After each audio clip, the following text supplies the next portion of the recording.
Thank you, Ribbit. Yes, Ribbit, thank you. And video is also recording. Let's go. Yay! Happy birthday, Dylan! Happy birthday, Happy Dylan. Happy birthday, birthday to all of everybody, to everybody in the Everybody's world.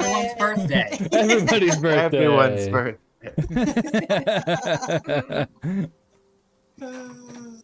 So last time we all played D&D, some crazy things happened. Dominic, you had a wild experience with an otherworldly being that left you a little shaken. And when your experience ended and you found yourself back at your campsite, you were not entirely unchanged from the experience. Your hearing had gone completely silent, leaving you deaf and confused and maybe a little scared. You all quickly noticed Domic's distress and were able to learn bits and pieces of his experience. Something powerful and ancient had spoken to him. Furthermore, Ku was with this ancient entity. Whether Ku was its herald or its prisoner had yet to be determined. You all finally settled in for the night, and during your ride back to Delverton, Bernie was able to teach you all some simple phrases and sign language, a common form of communication within her village. She taught you the phrases caution, are you okay, and family sticks together. When you all finally arrived back in the sleepy frontier town of Delverton, the caravan you traveled with disbanded. Most headed for one of the now 2 open inns to find a room, while others headed to the Delverton's mining exchange for work. Those with business with the townmaster opted to wait until tomorrow. As you all approached the townmaster's hall, you noticed several dressed horses tied up outside and could hear loud, almost angry-sounding voices coming from within. Sildar was arguing with a baronet by the name of Grayson. Accompanying Grayson were 6 platinum knights, the authoritative presence of Neverwinter. Sildar was being asked, nay, told, to return to Neverwinter, instead of being supplied with the men and arms he requested to help fortify the small town for the coming election. Apparently, a criminal organization known as Optics had caused delays to Lord Imbier's restorative efforts of Castle Ilsylvia. This is what had caused Sildar's need to return home. However, Sildar was more interested in your story, which you all shared with him in great detail, along with Harbin and his assistant, Mateo. After imbibing on several bottles of wine and sharing your story, Sildar was appreciative of what you had shared with him, and Dominic drew a sketch of the image he had seen. Sildar promised to look into it back in Neverwinter and asked you all to look him up if you ever found yourself back in the big city. Eager to check in on Gundren, you all retire to Stonehill Tavern for some much-needed revelry and merriment. You played drinking games, you took baths, you had pop-ups covering your recap. Away, go away.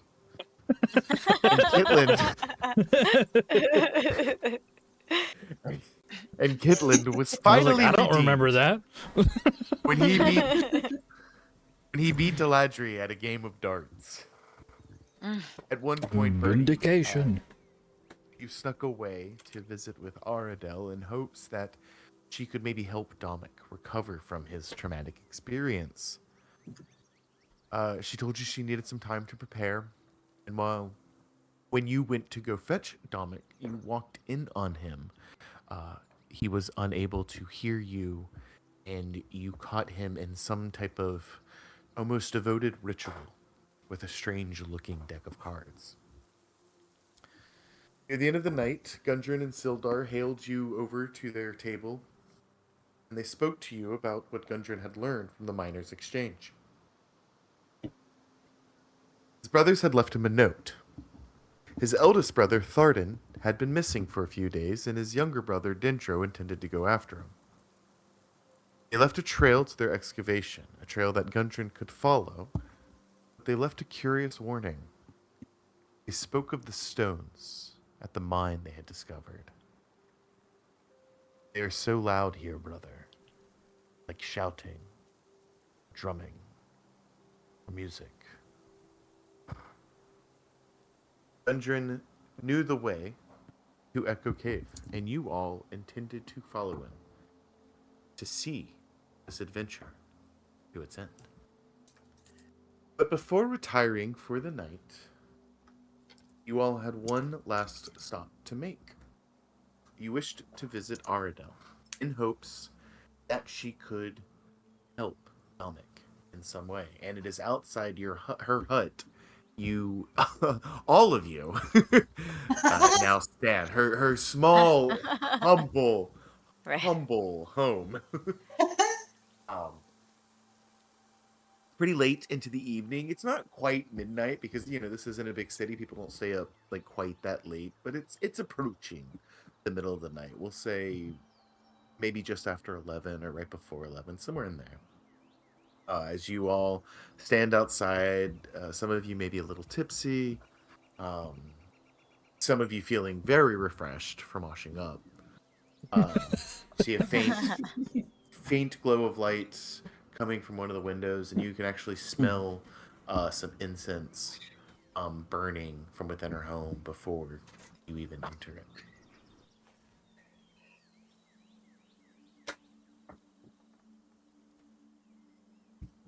Has she answered the door? No, you're all just standing outside of it right now. Okay. Middle of the night. Yep. Okay. Right, well, Bernie turns to the group. Right, well, I came over here not but about 1 hour ago, and already I spoke with her, so she's expecting us. Right then. Bernie's going to step up and give her a tap on the door. Okay. You hear movement from within, and a moment later, the door, kind of creaks open slowly, and you see Sister Aradel, the elvish woman, standing there, kind of dimly lit by some faint candlelight. You can smell a waft of the incense in the space. These burning, there's like sage, but there's other scents as well. There's a small fire in the hearth, with a kettle over it that's beginning to whistle.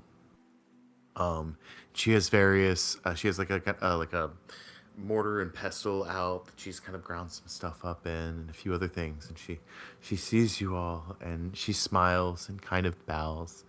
She says, good evening. She looks at you, Dominic, kind of sees the state you're in. She says, it'll be a little cramped if you all want to come in. And she kind of I looks don't to mind you, staying Bernie. outside anymore.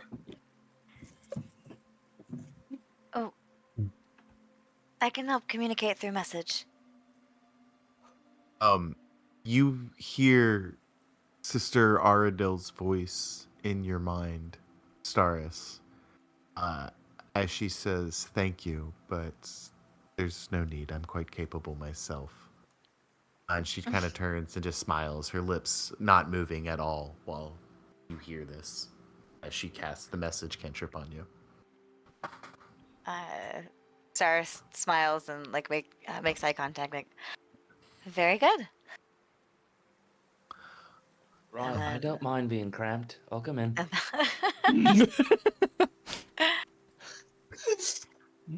She kind of laughs as you push your way inside. She says, I could use an extra pair of hands, wouldn't hurt. The rest of you, I would ask that you please wait out here. And of course. Dominic, she kind of holds the door open for you and extends a hand out. And you hear her voice in your head as she says, it's going to be okay. Just come inside and tell me what happened.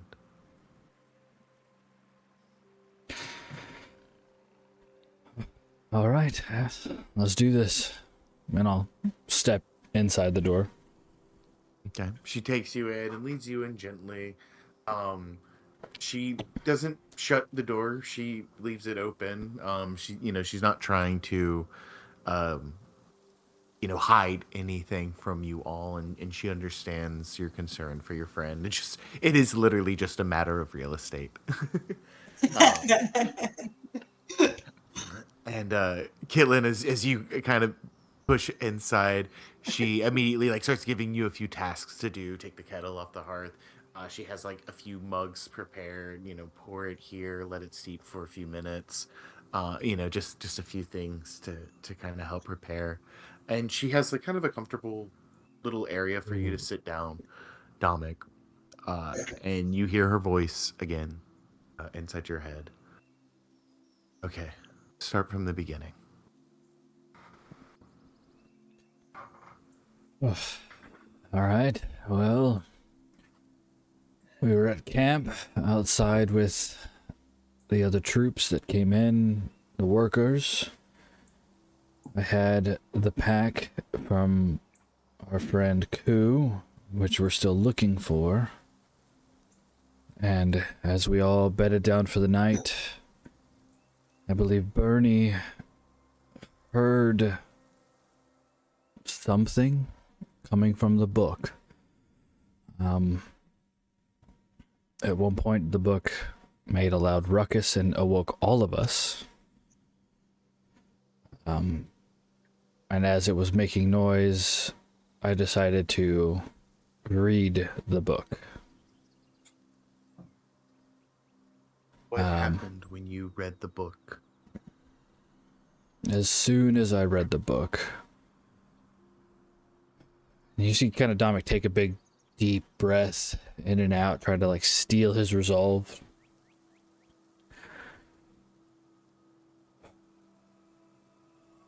I was transported to another realm. It was beyond comprehension. It was just an empty space void of everything. I had no... The mug of tea from Kitlin and hands it to you as you begin to kind of tell this story, and you see she has a small journal and dips a quill in some ink and begins to scratch as she continues messaging with you so you can continue to share this story. Okay. I'm not going to hold anything back, so tell everything I remember. No corporeal body. At the distance, a giant figure that then pulled me closer, and it was just unfathomably huge. Decayed body on one side.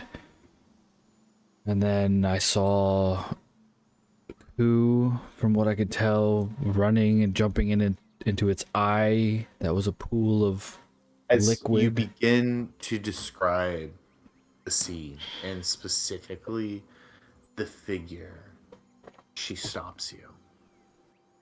And you can see that, I think, roll me an insight check, Dominic. Okay. 13. I think for the first time, you see a little bit of the years in Sister Arno's face. As her concern intensifies as you get to this point, she stops you and she messages you. And she says, Dominic, would you mind if I tried something? I would very much like to see this figure. May I detect your thoughts and relive this memory through you? Well, if you think it'll help, sister, of course. I don't mind. She takes some of the components on the shelf after you agree and begins to kind of mix them together and begin to incant this spell. And Kitlin, while you're there, she kind of again gives you a few more tasks to help with this spell. As she begins to cast, go ahead. Sorry, just really quickly as well. Is it okay if I said that Bernie was also in the house just because she wants to learn how to do this basically in the future? Like, and I would love if she was like walking around and kind of just taking notes like behind Kitland and like that kind of thing. Is there room for that? Sure. As you kind of like stand in the doorway and are watching all this happen, and even kind of picking up on some of the tasks she's giving Kitland. Roll me an Arcana check, Bernie. Okay. Ooh, not 20. Nice. Woohoo! Hell yeah. Very Yay! Starting strong. Yeah. Yep. um this spell, while there are some kind of natural components to it, this is not a druidic spell at all. Mhm.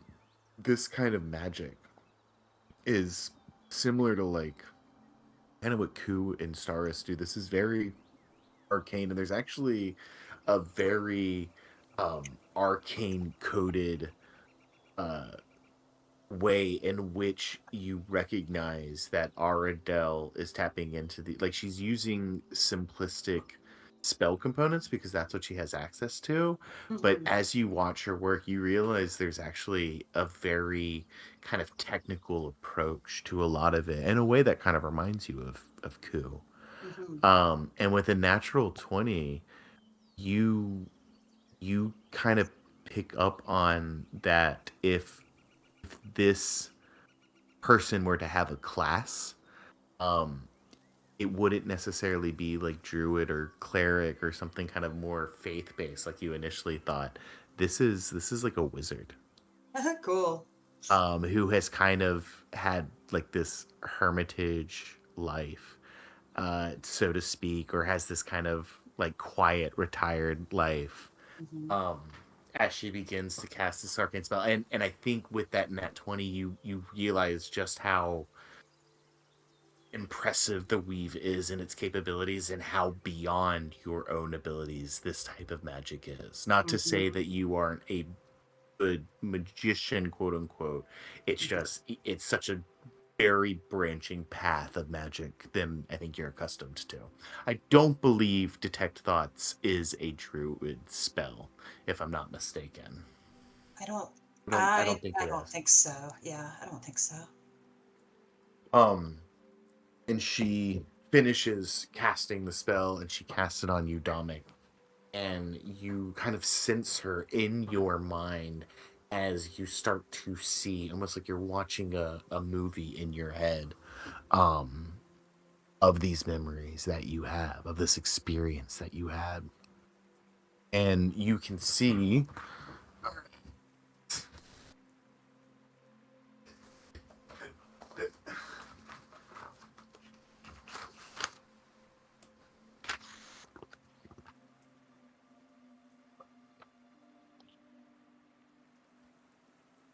um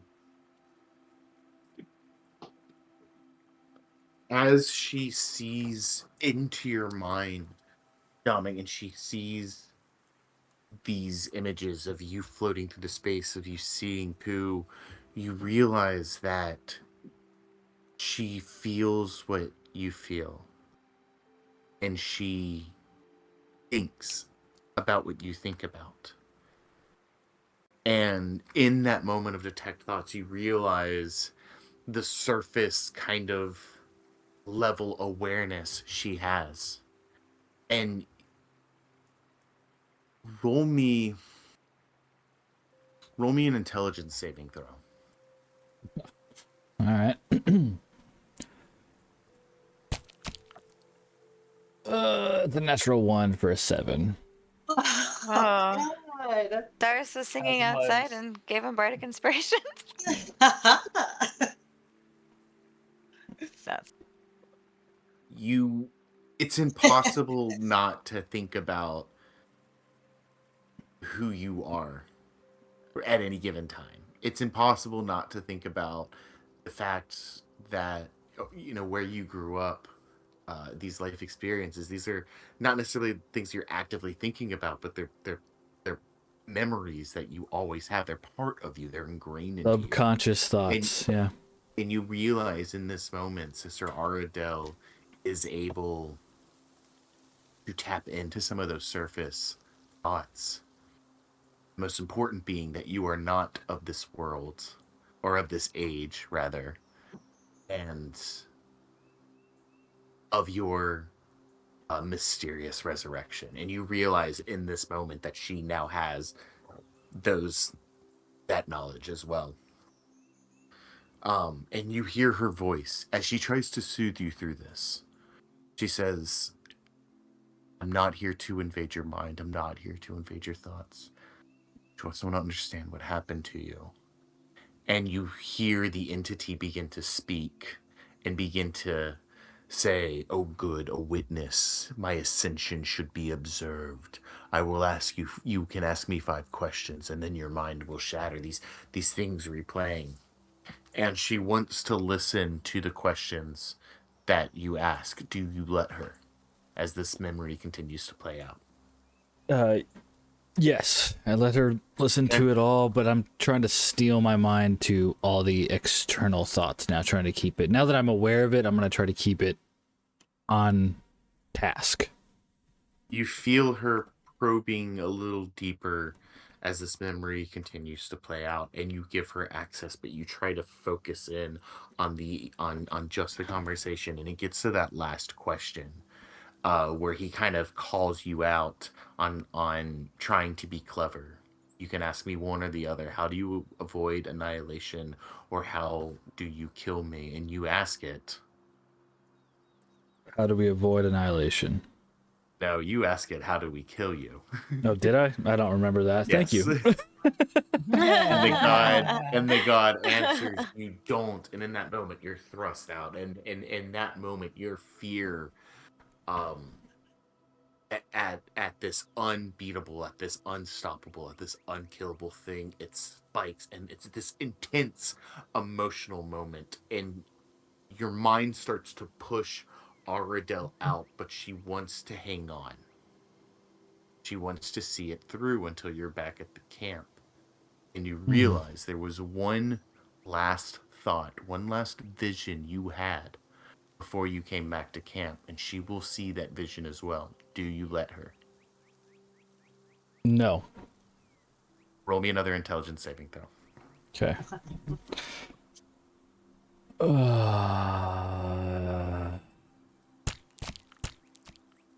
That one is a 22. Ooh. You feel yourself focus on just the moment, and you steel yourself to all those extra thoughts. You kind of feel naked in this moment, and you want to armor back up, and you can feel her mind pushed out of your own, and all of you outside actually see her kind of like, she doesn't like fly back into the wall or anything, but she definitely like has a moment where she kind of like jumps and takes a few steps back, and like Dominic kind of comes to. Dominic, you hear nothing as you sit back in her camp, but you can see kind of the shock in her face. Her hair is a little bit tousled. This You is can the see first that time she's Dominic will probably yell out, breathing. "Enough!" He doesn't all hear hear himself, that. but he's just going to yell. As Dominic says that, and she says, oh, and she kind of puts her hands up, and you hear her voice in your head again, and she says, okay, that's enough. Drink the tea. It will calm you. I'll speak with your friends. Try to relax. And you all see Sister Ardell step out of the hut. I think upon like Bernie hearing Dominic yell enough, she kind of would wheel around to Sister Alardell. I asked you to help him. What's going on? She kind of shakes her head. She looks at all of you. But you all know of the gods.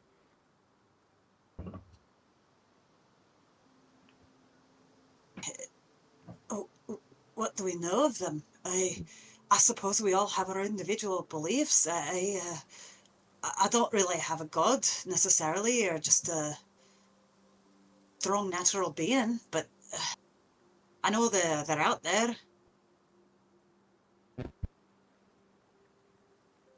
Is this how you all feel? I've read of them. I've never been much into religion myself, but I know that they're out there, and I know it's best if you stay on their good side by staying good. If only it were that simple. And it seems that's a more common belief these days. People don't really worship as much as they did in ages past. Most denizens of the Sword Coast worship one of 5, arguably 6 gods within our pantheon. Kitland, roll me, or all of you can roll me a religion check at this point.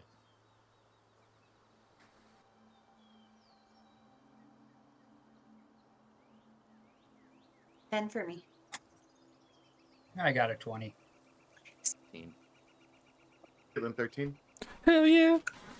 Start. I thought Stars was outside, so I thought You're all Stars outside. and Aladri. Okay. Yeah, you guys she stepped out of the hut. She stepped out of the hut. And the door was always open. It was like, some of you were sitting on the porch Okay, cool. as she was in like the living room. Ooh! Yeah. I Well, know a yeah. lot of the gods. that makes sense, Staris, because you grew up in the big city, and there's a massive tower and temples dedicated to the gods. Aladri, you seem to know your stuff as well. The primary pantheon that is worshipped in Neverwinter, as Aladri goes on to explain, is composed of 6 gods: Bahamut, Arathis, Oradine, Vistra, Halor, and the Matron of Ravens. Those 6. And they all have their purpose. Bahamut, god of justice and protection. Arathis, goddess of civilization and invention. Oradine, god of creation. Mistra, goddess of magic, the arts, and time. Halor, god of the sun, of life. And the Matron of Raven, the one who transitions you between life and death. The shepherd.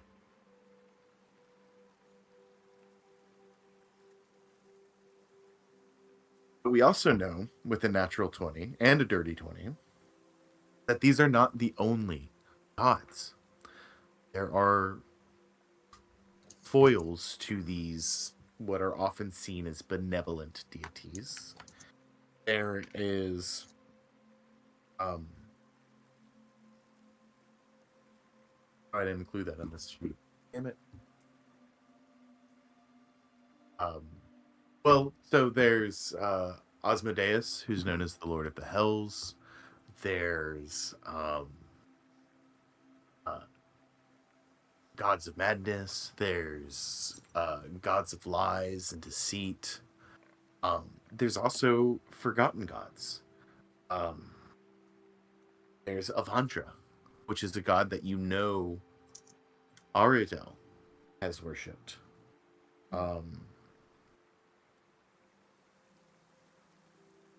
And as she explains this to you, she says, we know these things through recorded histories. We know these things because we can witness their power today. We can commune with them in some cases. And we've seen the echoes of their devastation when extremism follows in their wake. But we also know they aren't perfect. We know they're just beings of immense power, and we know they can die. Bahamut who is in a lot of ways kind of seen as like the head of the pantheon in certain ways. The legend goes that Bahamut died, essentially sacrificed himself to save everyone, and that's his sacrifice marked the end of the Dragon Wars.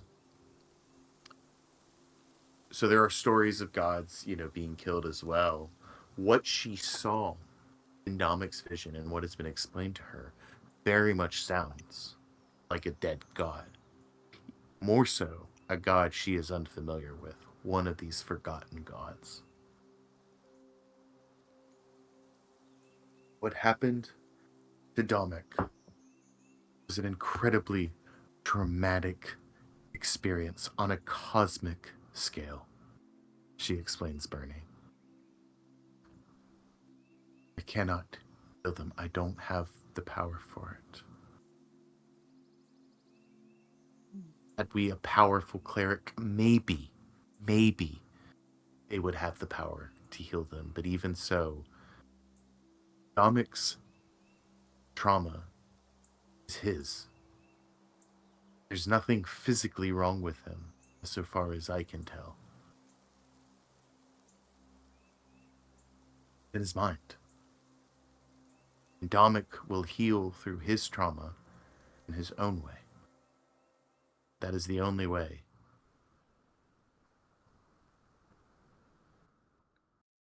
I'm sorry, I wish I had better news.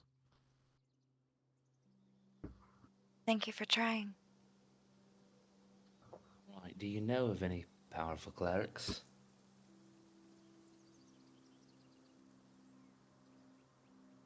I did. But that was a long time ago. Her order, however, may be of some help. You could try Moon Tier Tower in Neverwinter. However, I will warn you, they are very tight-lipped about the knowledge they have, and even more untrusting of strangers and outsiders. But, given what you know and what you've seen, they may grant you an audience. Well, maybe your buddy's so dark and put in a good word for us. Motion to Staris. That's fair. That was the Moon Tier Tower, she said, for our note takers in the audience. Moon Tier Tower. Staris, this is one of the towers in the Tower District of Neverwinter. Right. She would know pretty well, yeah. have knowledge of this. Yep. And again, the Tower District is like the skyline of Neverwinter. It's an impressive view from almost any vantage point within the city. But it's also where at least one member of your family, if not several members of your family, work. And that would be Whitehall Tower that they work. Mm-hmm. Is like the Mage's Tower.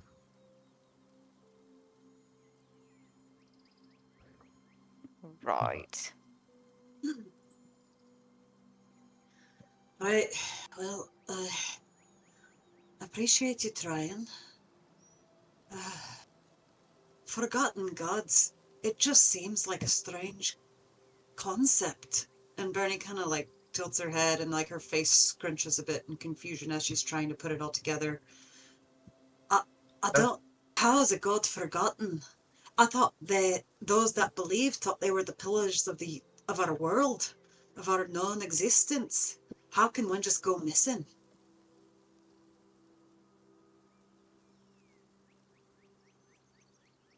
God is only as powerful as its worshippers allow it to be.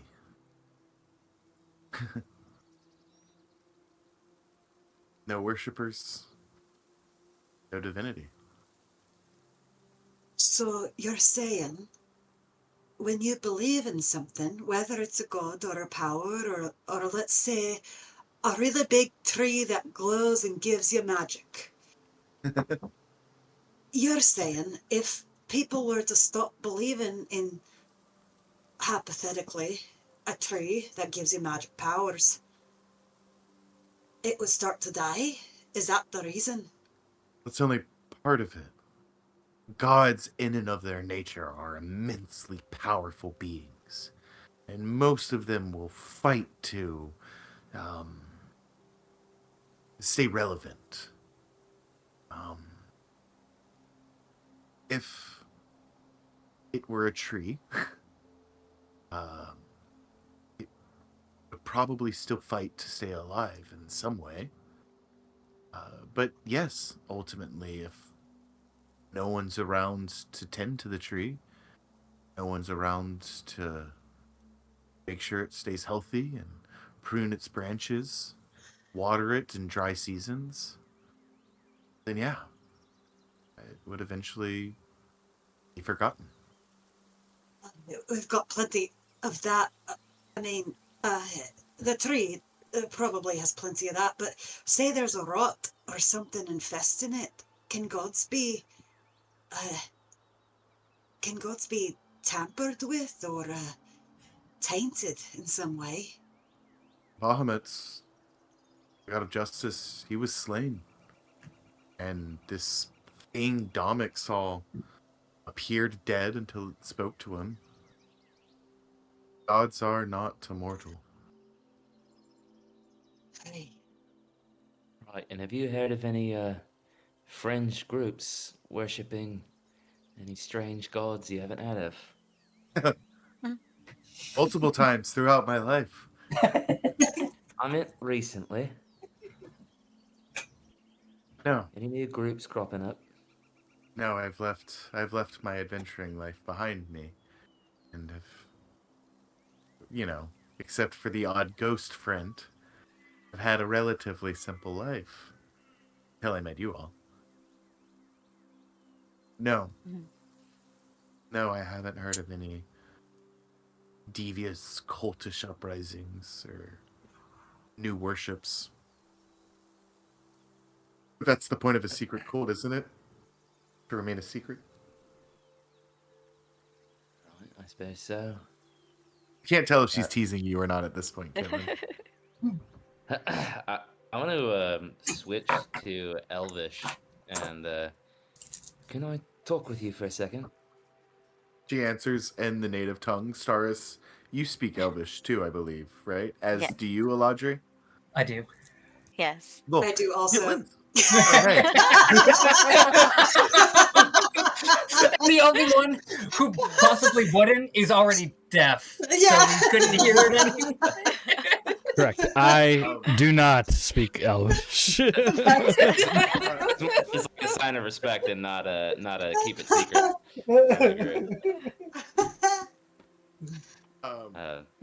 Great.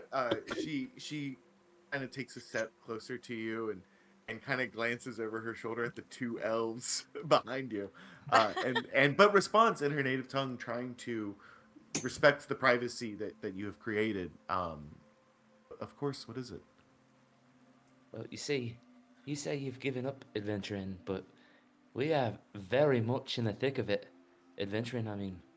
And, see, I've already worked with one of your, townsmates to build this little device on me bow. And I'll show her what Milo and I had come up with. Kind of takes it and twirls it and examines it as you continue talking. We've, found ourselves in quite a few battles where, one of us has gotten hurt, and we're at a great distance from one another. I know that you're a great potion maker. Do you have any projectile potions or anything that would be helpful to us in our travels? I can pay if I need to, but it will be for the good of the town and for the good of the realm. Are you looking for something to help your allies or to hurt your foes that can Help me, allies. She thinks about it for a moment. Come see me tomorrow morning. I might have something for you. Right. Thank you. She nods. You all heard that and understood that, and as she turns around, she kind of winks at you guys. Dominic, as you sit there and you drink your tea, which is fucking delicious, by the way, and you can actually it does, I think, soothe you and calm you a little bit, but there is a little bit of one, nothing has changed. You're still deaf, and two, you just kind of relived this, incredibly intense experience. Um,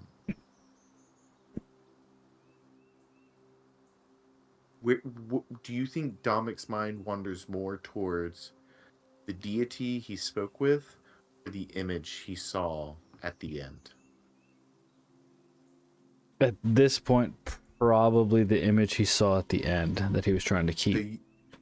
You prevented Aradel from seeing that, although she did see a lot. She knows of, at the very least, what war you fought in, what your rank was, how you earned that rank.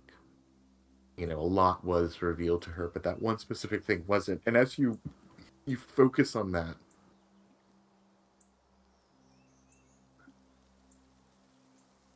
you swear, Dominic, you can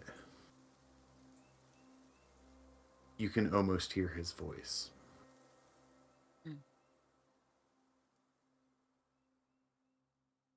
Like, you hear nothing.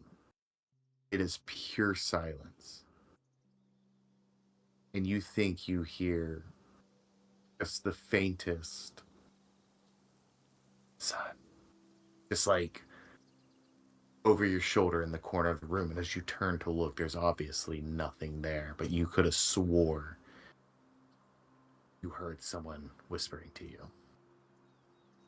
Back outside, you see Aridel kind of stifles a yawn and brings her hand to her mouth. I'm sorry I couldn't help your friend. I do not believe his condition is permanent. I don't know what it will take to snap him out of this.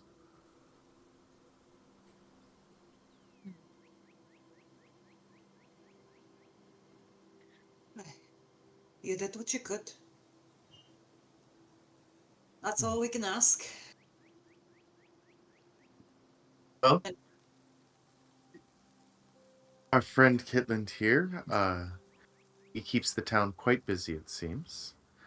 I have a little bit of work I'd like to do for him. Unless there's anything else I can help you guys with. No, thank you so much for your time and just thank you for everything. I've only been here for a little while, but I'm sure Delverton appreciates having an old adventurer in their midst. Not It's always. always a good. Do good well where you can, and if you must, move somewhere else. And do more good there.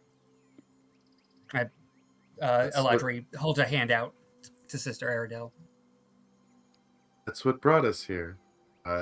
She takes your hand and shakes it.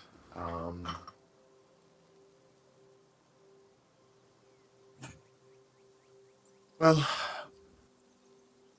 I must be getting to it. I'm gonna go check on Dominic, make sure he's okay. I recommend getting a lot of rest, being patient with him.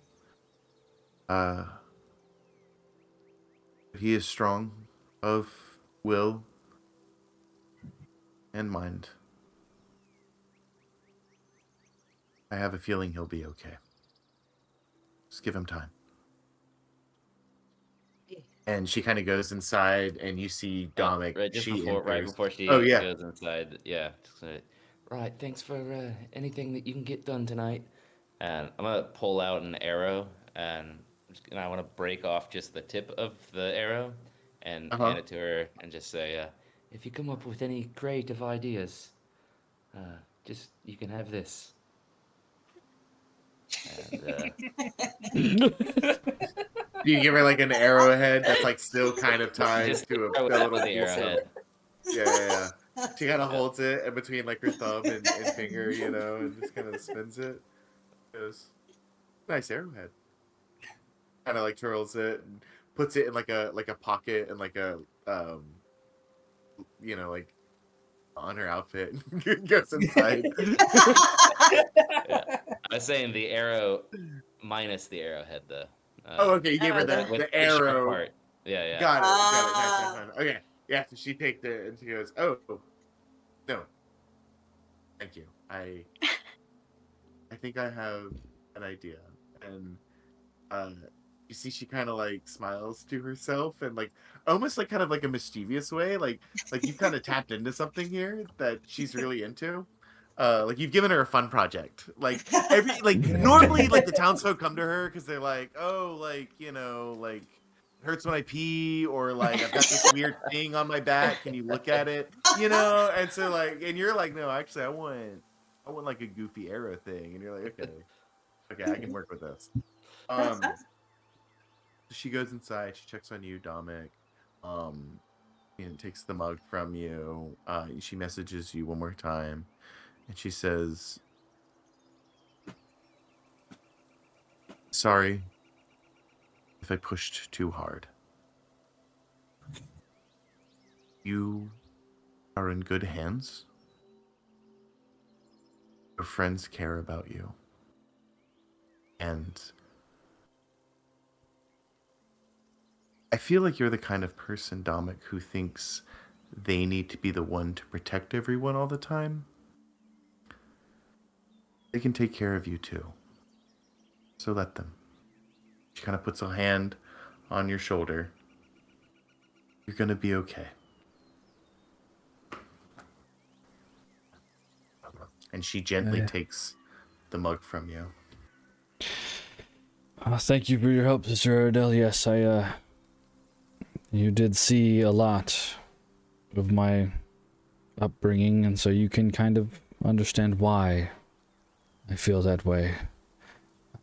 Sorry that I yelled at you earlier. It was getting a little intense. But I appreciate all your help.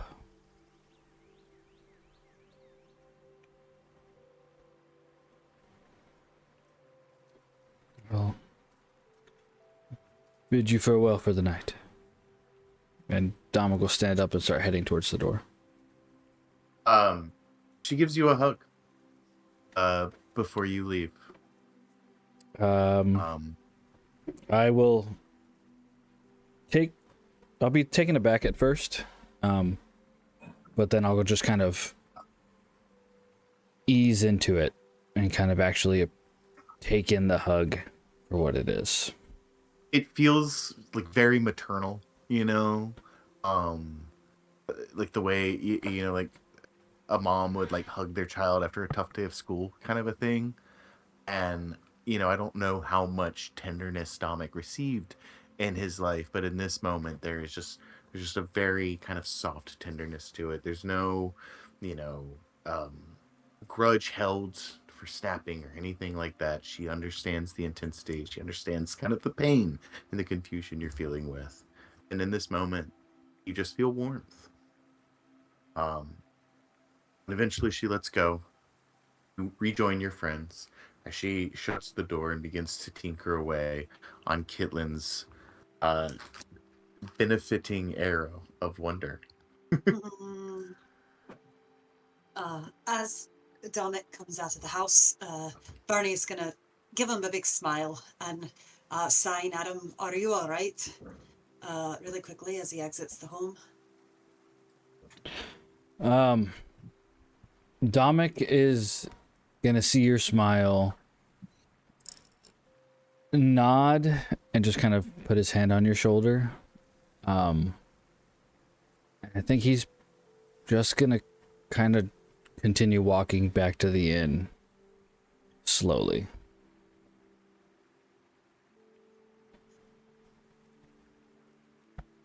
There's not much to say, is there? Bernie just says to everybody else that's still there.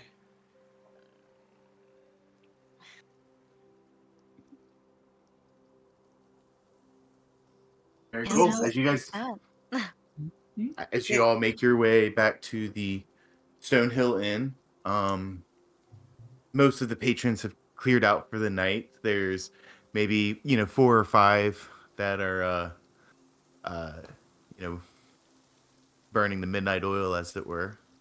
Um, but yeah, I think at this point, exhaustion kind of starts to hit you all. It's a wild journey it has been from, what led you all to Neverwinter in the first place, to meeting each other, to Delverton, and this has kind of been the accumulation of all your efforts. But yeah, I think there's just kind of a general weariness that begins to settle in. You all have your rooms for the night. And unless there's anything else you'd like to do, you may eventually begin to settle in.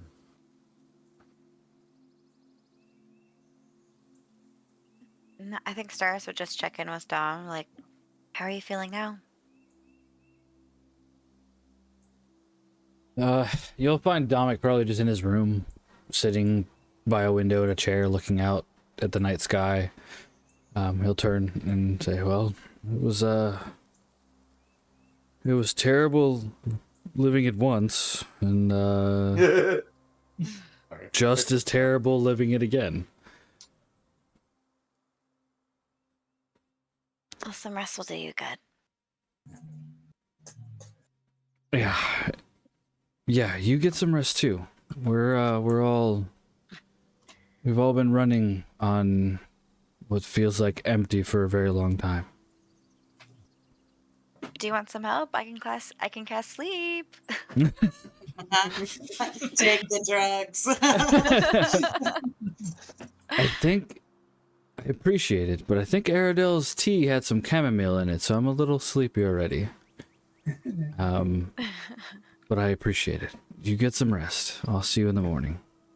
All right, you too. Stars makes her way.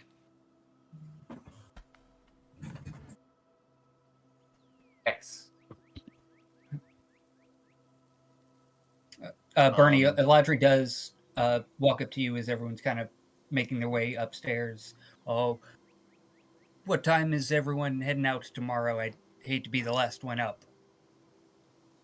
I'd be shocked if you were, Eladri. I can be quite a heavy sleeper. Plus, if you don't hear my snores by the sun's up, then you're a heavier sleeper than I am. Don't worry, we're not going to leave you behind. We're very grateful you're coming along. Thank you. I'll try and do good by the team. I understand you've already been through so much together. I'll do my part to keep up. I won't say it hasn't been a long... Bernie kind of thinks for a second, trying to figure out how long it has been since they've been traveling together.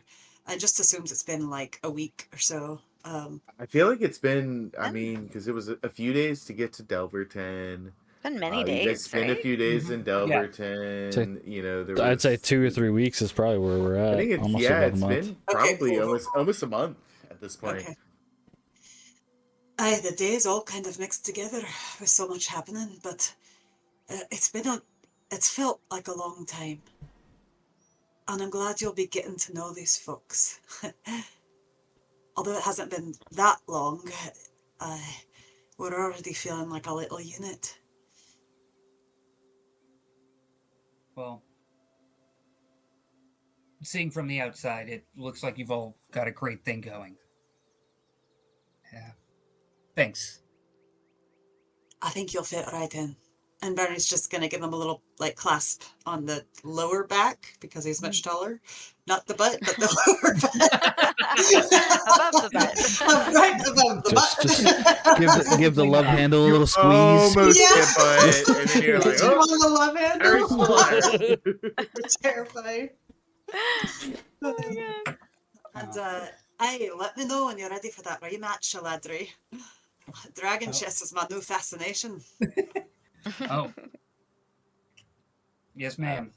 Will do. Just before we go to bed, now that I'm hopeful that I might acquire something new tomorrow, but it's got me like a little worried. So I want to look around the room for 4 differently colored fabrics, like a curtain, bed sheet, maybe like the pillowcase, and cloth or towel or something that's my all God. different colors. Is that easy enough? You absolutely do that, but you 100% are cutting up like the stone hills, like bed sheets and curtains and towels and stuff. Oh Like you're 1,000% ruining this stuff, but yes, No, you yes. get it. So what I'll do is I'm gonna leave some gold on the night table and a note that says sorry. You sound like Spinal Tap. Yeah. Sorry. Yeah, I want to cut. So if it's easy enough to find 4 differently colored things, I'm gonna cut 2 strips of like curtain, and I'm gonna tie those Okay, just like here, little ribbons. let's make this fun. Okay. Let's make this fun. Let's make this a little challenge. Roll me an investigation check. If you get before you roll, if Okay. you get if you get a 10, you find 2 colors. If you get a 15 or higher, you find 3 colors, and if you get a 20 or higher, you will find all 4 colors that you need in your room. Okay. Cool.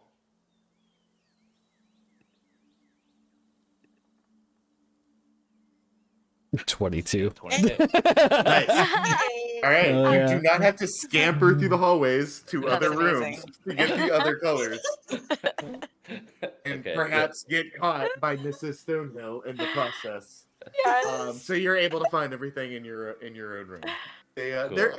She's a nice decorator. You know, she put a little effort into it. Yeah. And I'm just for my notes, I'll write the colors if that's all right with you. So I'll say like red curtains. I'll cut 2 ribbons off of that, and I'll mark they're still in the barrel, but that'll be for the poison ones tomorrow. Okay. Say green bed sheets will be the 1 dark elf arrow that I have left. I'll cut 20 for hopeful success off of the grease trap arrows of let's say blue, and then I'll cut 1 hopeful I don't know, like white for the healing arrow if that happens. So I'm gonna have only 1 that's attached now with a green to the dark elf. Okay. But the other ones I need to attach if this all works out. So you've Just got so that, like, in my quiver, I'm not pulling the, like a Yeah, dark elf you're- arrow instead of a healing. That's cool. Yeah, you're creating like a codex or Yeah. cataloging system. All right, so I got green is the dark elf arrow. Yep. Blue was gonna be your 20 blue for the hopeful Just Yeah, shredded grease that trap arrow. okay. The white is the healing will from be for RNL or healing, whatever that is, and then 2 then the red red. for the ones that are in Pamela's barrel right now, the poison arrows. Okay, got it. Okay, so we got 2 That's red, great, I we love got it. 20 blue. Yeah, no, that's We got super cool. 1 white and 1 green. Okay. Yeah, so the green you got from the curtain. We'll say the white you got from a bed like the corner of a bed sheet. The 20 blue you just totally trashed a pillowcase. Completely cut the shit out of it. Feathers everywhere. Just the pillowcase. And just a note that says sorry. What did you do? Sorry. And we'll say the red. We'll say you guys are actually kind of like, because I don't think this place is very big. I imagine you guys are kind of like rooming up with one another. So, like imagine Yes, Stars and Bernie. Curtis and Bernie, Yeah. No. and like Caitlin, Dom, and Aladri. Power. Aladri had like a red bandana. Bernie, do you want me to braid your hair? to Oh one my of his. god, yes! Oh my Just god, turned into a medium yes. valley girl. But make a dwarf. Yeah. Oh my god, yes! I was like, Nailed it. Nailed Fucking it. nailed it. 100%. Yeah. You stole something like off of Aladri's pack. He had like a red like bandana or something tied to something. Instead of You, using like, my own hat, I stole from him. you just like Sleeping. give him it. Like, cut that up, yeah. That's amazing. That's fine. You won it in the darts game. Yeah. And I then imagine you and Dominic are sound asleep at this point. Like Aladri, like it's been well over 24 hours since like your last meditation, so I think you legitimately like kind of pass out. Yeah, I mean, Mhm. a bed feels good. Absolutely. Yeah. And what, Caitlin made you what do drink. you think? I mean, unless this should just be up to me, what would be like a healthy amount of gold to say sorry for that? I think gold, the value of gold is going to change throughout the campaign depending on how much you guys have and like where we are. So just go ahead and prepare for that to be inconsistent. I feel like Just gonna be upfront with you guys. I feel like legitimately like a single gold would probably cover the cost, but maybe not the annoyance. You know what I mean? Yeah. Like 10 gold would be like you're Thank forgiven, absolutely, no questions asked. Do you need more shit to cut up? Like I, so I I'll think, give 5 then.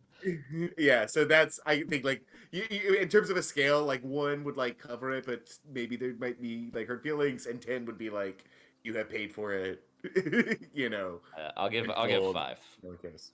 Yeah, I think you are in the clear easily. Okay. I mean, but like also taking into consideration like how much free shit you've already been given.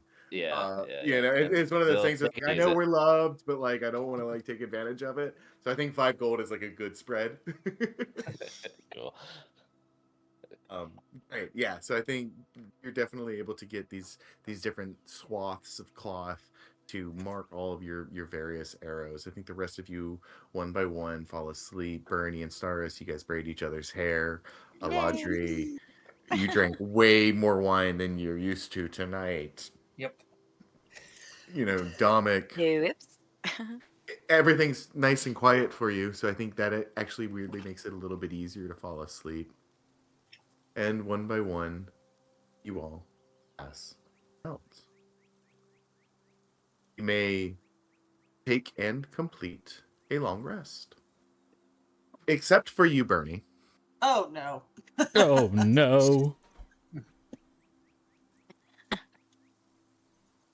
Because that night you have a dream. No. Fuck. You We go are to sleep. in your village once again, and you're staring at Droth. This massive willow tree with these glowing, shimmering blooms all over it.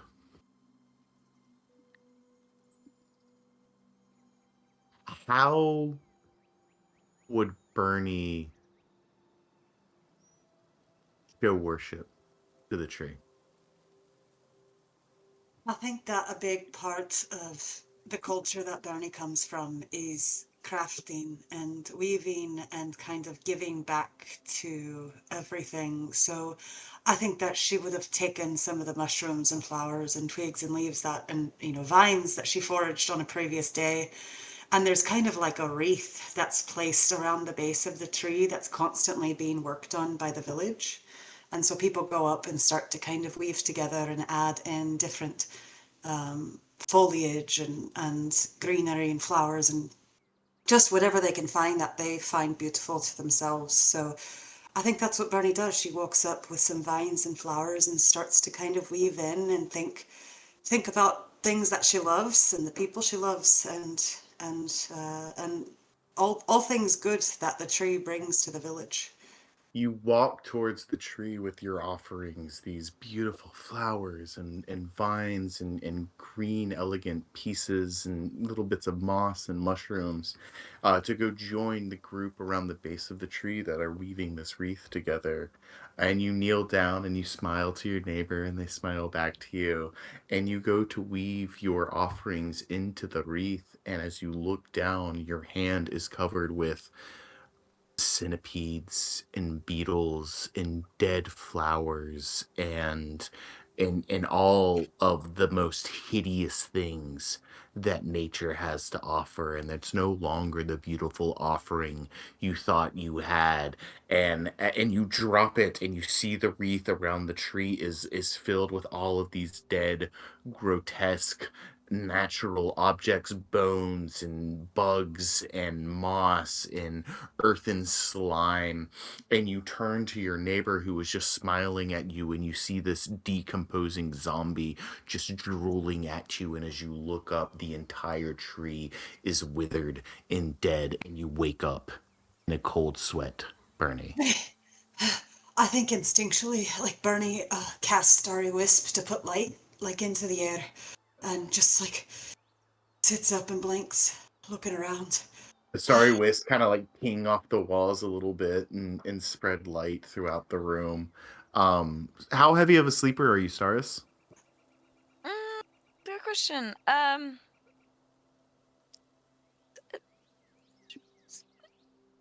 Medium sleeper. I'll say she's a medium, Medium sleeper. sleeper? Yeah. All right, roll me a perception check with disadvantage. You're trying to get a 10. Okay. Nice. Yep. As the room lights up, Staris, your eyes start to flutter as the room immediately brightens. And you can hear Bernie kind of breathing heavily in the room with you. Is everything okay? Sorry, Staris. I didn't mean to wake you. I'm all right. And Bernie's just gonna kind of call the wisp back to her hand and let it float in front of her face for a little bit. The room immediately darkens once more, but there is now a soft glow, just causing Bernie's light to shine. Keep having these dreams, Staris. Remember the one I told you about a little while ago? The vision? Yeah, about your tree. It's hard to describe, but ever since I left, I feel like it's gotten worse, or something's happening and I can't be there for it. I keep seeing visions of the tree, Carrick Droth. You know, it's what gives me my powers, my light. It's what gives us all light. And I keep having these visions and dreams that there's a rot, there's something infecting it, and I don't know what it is, and I don't know how to stop it, and I'm supposed to be figuring it out, and I can't, and I don't feel like I'm getting any closer. Maybe that's what you're doing. Just with everything that we've come against. Maybe that's the rat. I could be right. Maybe there's a connection. Do you think that the glowing stone has anything? I just can't put the pieces together, Stars. It's troubling for sure. Have you ever felt lost in your life? Or like you're on a boat, but you're not quite sure how to steer it? Yeah, I think I know what you mean.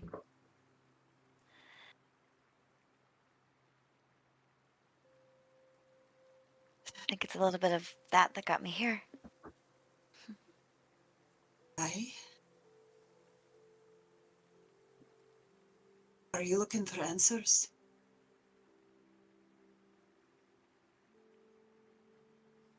In my own way. you seem like, you seem like you got everything put together. I admire you for that. Wanda never lacked for confidence. It's not a bad skill to have.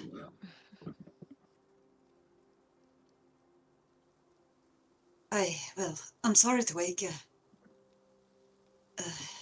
Thanks for listening. Yeah, I'm hoping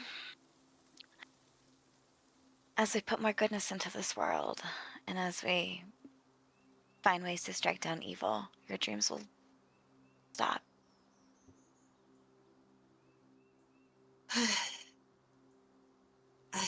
I suppose that's all we can keep doing. One more thing, Staris. Yeah, of course. When we get to the Moontier Tower, it sounds like they have quite a bit of information. Oh, When yeah. When we get there, would you mind helping me sort through some textbooks and other histories? Of course. I'm happy to help however I can.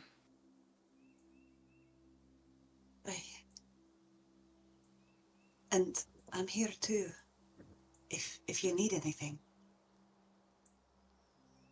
Thanks, Bernie.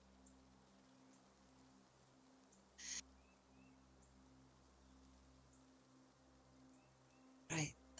I'm gonna stay up for just a bit longer.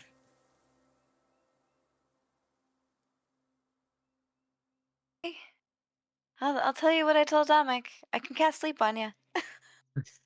Hey. You know what? I'll take it.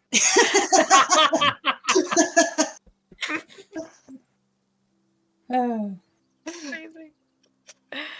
All right. And as Staris casts her spell, Bernie, you fall right back to sleep. Your night no longer interrupted by bad dreams. You may all take and complete a long rest if you haven't done so already. Woo! Who out of the 5 of you wakes up first? And what time do you think you wake up? You're all getting to bed right around midnight. I think I do. Latry, what time do you wake up? Probably around 6. Okay. Anyone thinks they wake up before that? I don't think so. I'm thinking Staris is about a 7. I will wake up early, but not 6.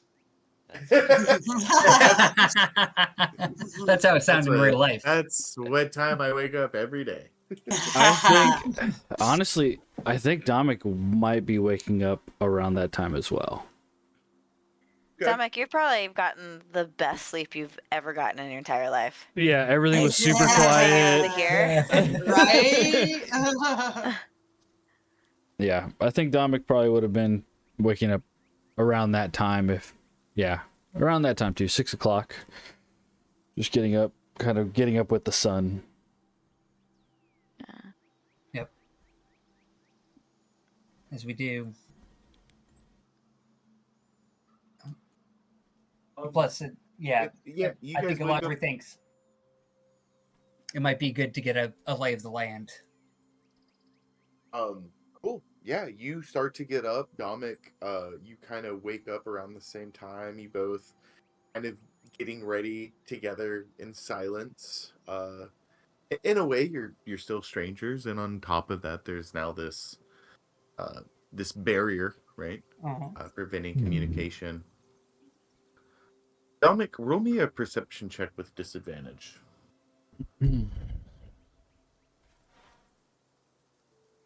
Perception with disadvantage. Yes.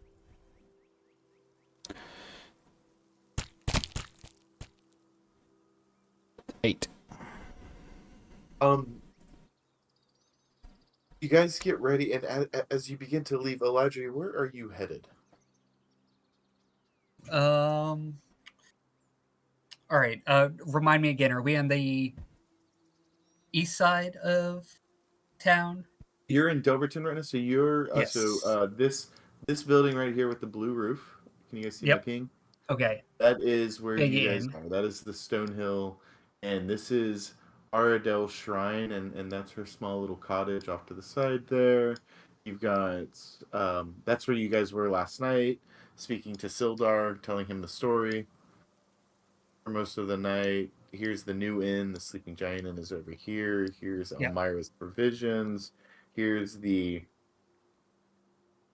Delverton Miners Exchange. I believe it's this yellow building here, or this blue building here. It's one of these. Hmm. But yeah, that's fun. That's fun.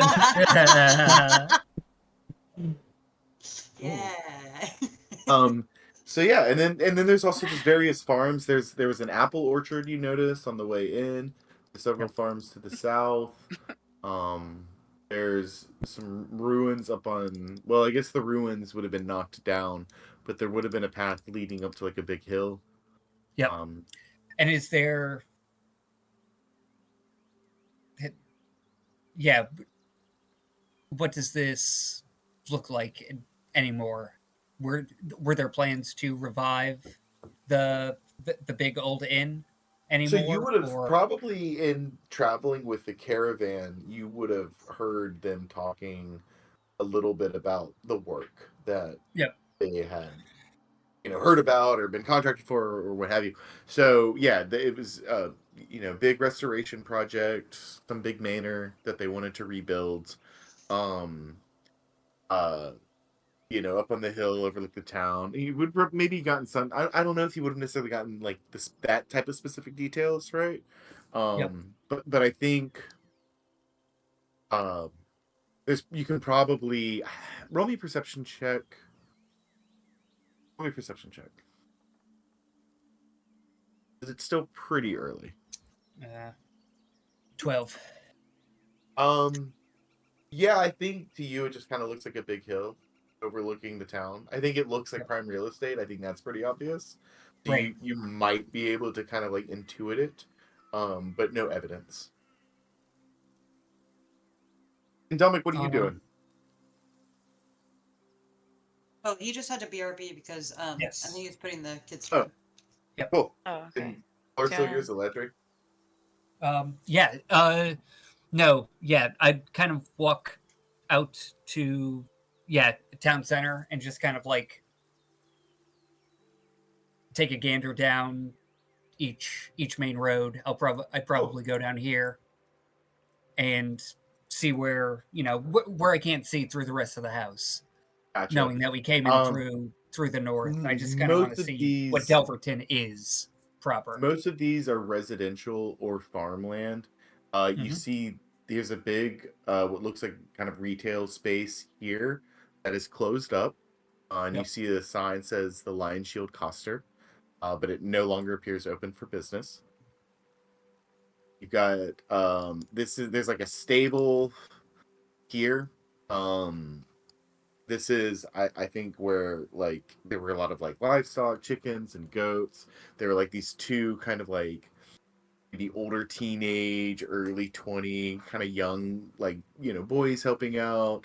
Um, a couple of goats. They probably got like the fantasy version of an alpaca. Um, something like that. And Pamela's just like frolicking through the fields up there. Mhm. And also a general goods store. Yep. You've got another inn that looks a little newer, a little nicer, more refurbished. Sleeping Giant Inn, the larger inn, Stonehill Inn, and then I think it's this blue square building is like the Delverton's Miners Exchange, which is open, and you actually do see a few miners already kind of making their way down there to kind of. They have what is called an expedition log that they fill out. Hmm. Basically just shows this is who's departing at what time, and then they check back in with what they found, where they found it, and it's a way to help miners, like, as they excavate the area and kind of search the area, they're not hitting the same spot over and over and over again, especially if it's a dud. But it's also kind of like a safety measure, right? If like a party of 4 go out and only one checks back in, and they went to this and they know they went to this area, they can be like, hey, That's Well, dangerous. Don't go Yeah, there. You know, don't so do it's that. just it's a bit of record keeping for the miners, but it's also a place where if they find stuff, they can also exchange it and sell it. You know, if they find some gold or tin or copper or metal, you know, whatever, you know, they can also do the exchange there as well. And if you remember from your conversation last night with Sildar and Harbin, the proprietor of the Delverton Miner Exchange is a woman named Kalia Thornton. She is the one running against Harbin Webster in the upcoming election. Right.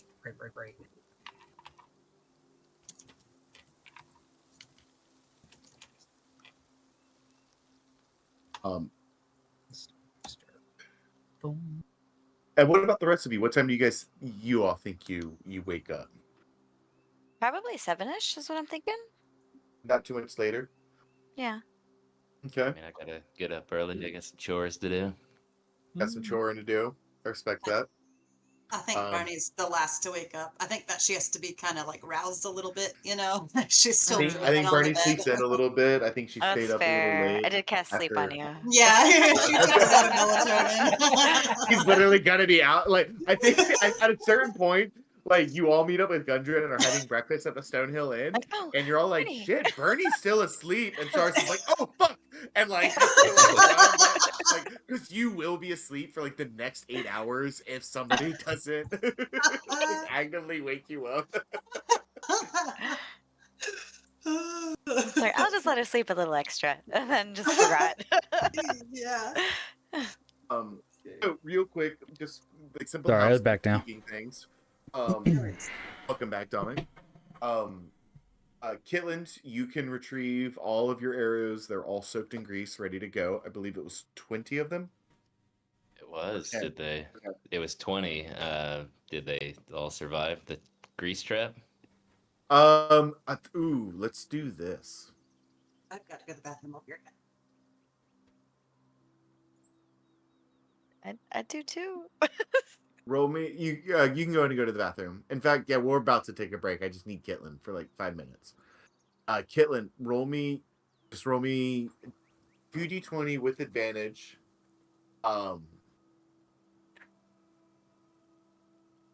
You'll get to add 5 to it, but it obviously can't exceed 20.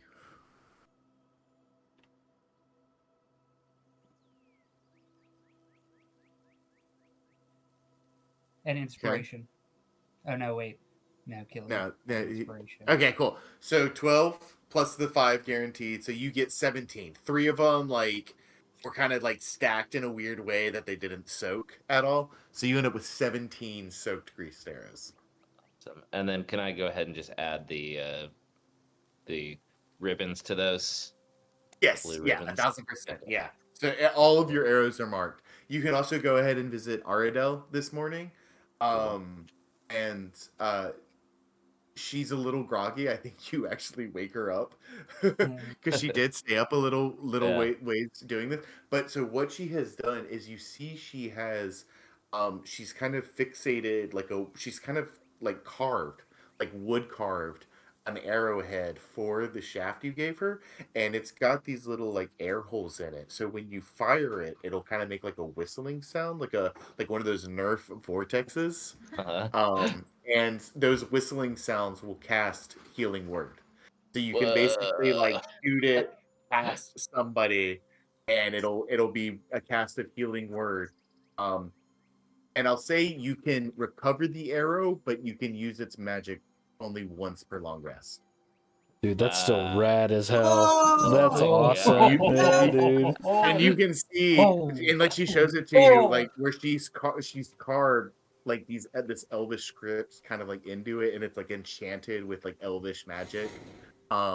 And so it's this kind of like enchanted wood flute arrow that will cast Healing Word. So you basically like I imagine you like shoot it by someone's head, and it's like Healing Word as it like and then it like hits the wall, and then like later you gotta go grab it and like stay with Cool. it. So do I need somebody that knows Healing Word to put Healing Word back into it? No, it like I said, so you can recover the arrow and use it multiple times, but you can only use its magic like once per day. the enchantment will slowly recover again each dawn. But like once it's expended, it's Wow. done until you take a long rest again, essentially. Hell fucking yeah. Oh, Yep. Cool, man. that's Uh, amazing. Great. So All right, let me healing word shoot is you. I can help. it's only level 1, so it's 1d4 plus your spellcasting modifier. That's amazing. Cool. Hell yeah. And I will say, it has to be heard, right? Because it's a whistle. So if they're like silence spell, or like if Dominic is deaf, it really wouldn't like work on him. Damn it. Yeah. Yeah. But I will say, like, if they're unconscious, I'll allow it. Okay, and Right. so Because, I'm like, shooting if- it. I'm shooting it by them, right? Not right, like it would not like into exactly them. it would like land at their feet. Exactly. Okay, cool. But I don't have. Okay, all right. But I should be aware of like rocks and their surroundings and stuff because that could Yeah. blow up the arrow. Yeah, and I'm also gonna add this caveat to it because this is kind of a cool item and it might be a little OP.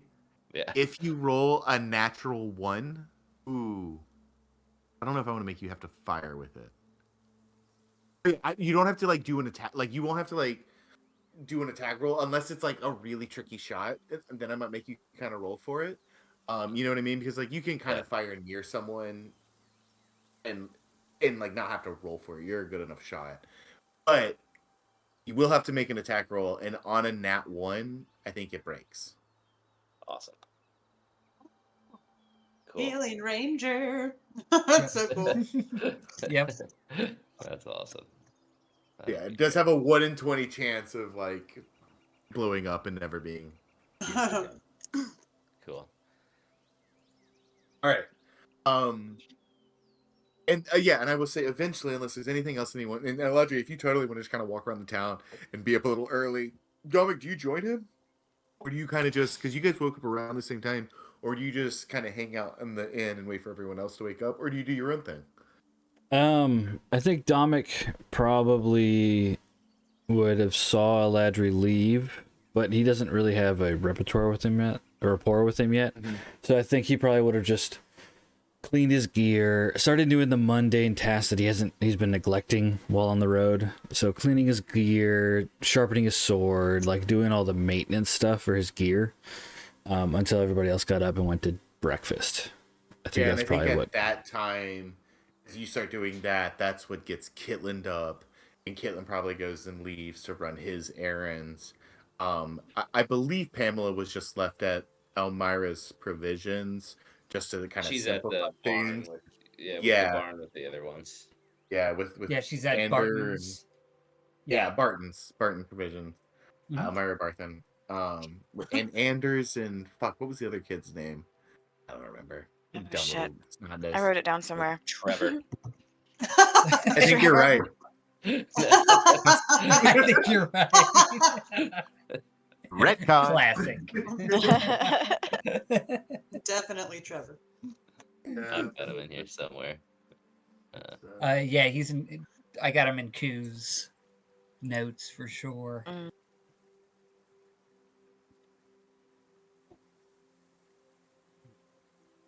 Thistle. Ander and Thistle. Thistle, yeah, Ander and Thistle. Goes by Trevor. So Staris, you're a pretty early riser. I think you find Dominic down at the tavern. I think Eladri, Caitlin, you guys eventually make your way back. Gundren, I probably wakes up and joins you guys. And it's about as that well. time that I think about Bernie. Right. Yeah, you're having breakfast. Goblin wakes up. You know, he like wakes his son up. Jeez, Dad, I'm tired. It's like we've got guests. Starts making you guys breakfast, get you guys some coffee. Yeah, you remember you gotta go wake up Bernie. And Gundren tells Bernie's gonna be you, asleep forever. I've got a few supplies that I need to get at Barthen's Provisions. And I'll need to check in at the exchange. But otherwise, probably be ready to go in about half an hour or so. You got anything else you need tidying up in town? I suggest you do it now. And you can meet me at the exchange about half an hour as you guys are kind of finishing up breakfast and getting ready for your excursion south of Delverton into the Sword Mountains to find Echoing Cave. So if there's anything you think you would need to do, go ahead and do so now. And think about it. We'll take a quick 10-minute break, use the restroom, freshen up your drink, because I got to pee now. We'll meet back at 8, like 50-ish, and dive in. Sweet. Yeah, Yep. sounds good. Let's do it. Sounds good. All right, sweet. See you guys.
Here we go.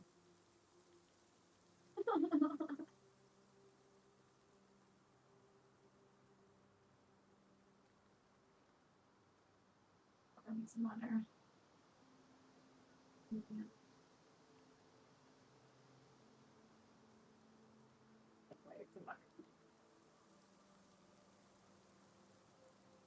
Yeah, Fupa.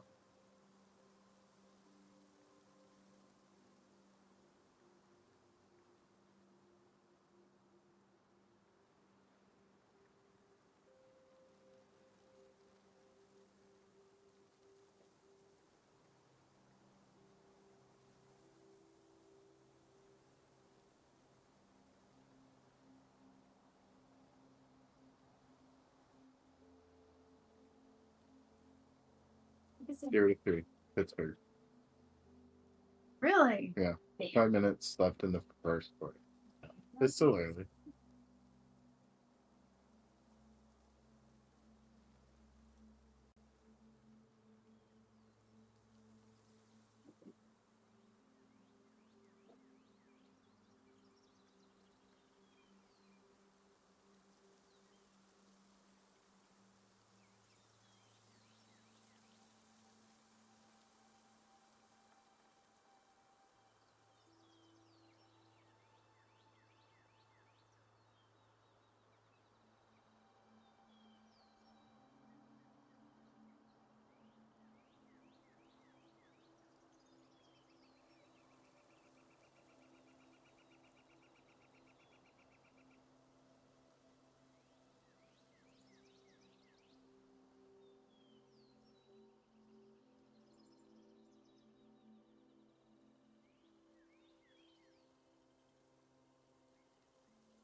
Hello.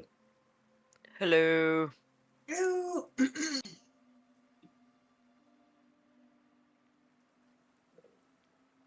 I need a Dylan. Need a Dylan and a Zayman. Zayman.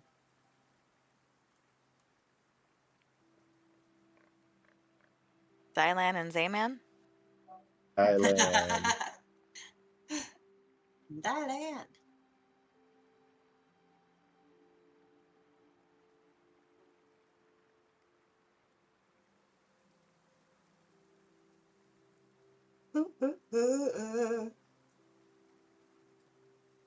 All right. Let's play some more D&D. D&D now. That's my let's play some more D&D song. I like it. It's super literal. Let's play some more D&D. Girl.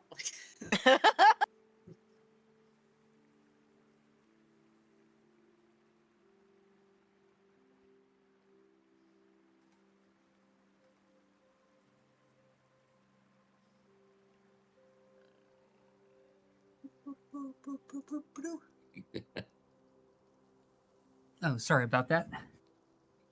Oh, good, buddy. You're still not the last one. But Dylan, I did just text you. Oh. And if Okay. you could Just gonna breathe all over the yes. town now. do that, that would be great. Oh, that's so cool. How are you doing that? Special new effects. Ooh. Yes. So Oh, bleed. Ah! Blood. I'm back. Roll20 has upgraded, and we were using a legacy version, so I upgraded. I think we've lost some images and stuff, but for the most part, How are you guys doing that? Blast. there's The there's new an FX effects stuff. icon. Uh, You can do a whole bunch of stuff. All the Nice. things. Magic. Yeah. We're doing it again. The explosions. Ah! blood. We put so much fucking blood all over this place. Well, there's gonna be. Blood. Fire. I'm doing charm. All right. We're all of us waiting on Dylan. Yep. Boom. Yes, including you. I know. I know. I got just sneezed magic everywhere. Just Oh, no. sneezed magic everywhere. Ah, Gross. achoo. Achoo. Achoo. Yeah. They can get huge, which is wild. Yeah. Boom. Yeah.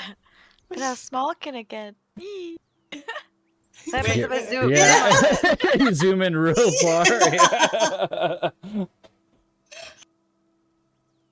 All right, Beautiful. Raven Aerodels. Achoo. Oh God. I'm gonna follow your tiny sneakers. All right. Get off my trail. Oh, that's Get you. off my trail. Oh my God. That's amazing. I see you. No.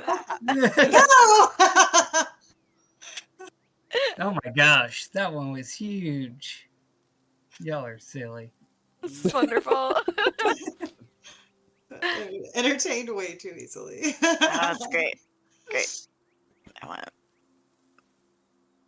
it. Computers, just do the thing I want you to do.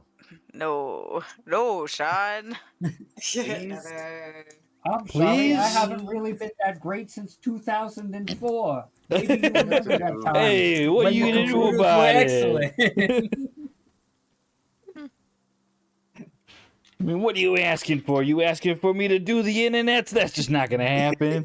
Yeah. The whatsy what's? Trail, bruh. I'm making you Oh my rave. gosh, just the best. I want to make Right, this right, picture. right. Wait, that's so tiny. Wait, it's too I want big. to make this picture go there, and I'm gonna do it. I can do it the easy Yeah, way, you or I can are. do it the hard way. I No, have faith, Apparently, I Sean. have to do it the hard way. Do it. It's done. I've Oh, done it. glowy. I've done it. Now I'm just editing it. Woo. It's fun.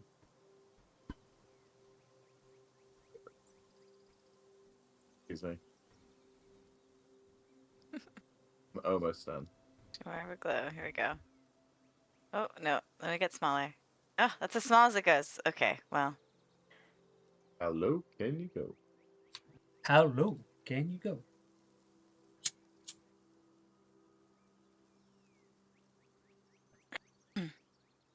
One more thing, and then I'm okay. So you guys have all woken up and have started to make your way in one way or another down into the tavern. meet up. Why are you being a bud now? Okay, now it's not a bud. That's cool.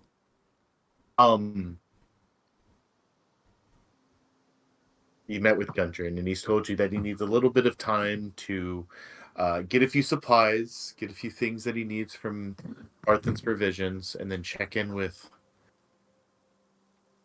the Miners Exchange before departing. So you guys have a little bit of time to do anything you would like to do in town to wrap up anything.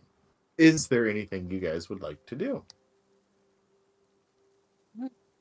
I The think. only thing. Oh, Yeah, go ahead. No, go ahead.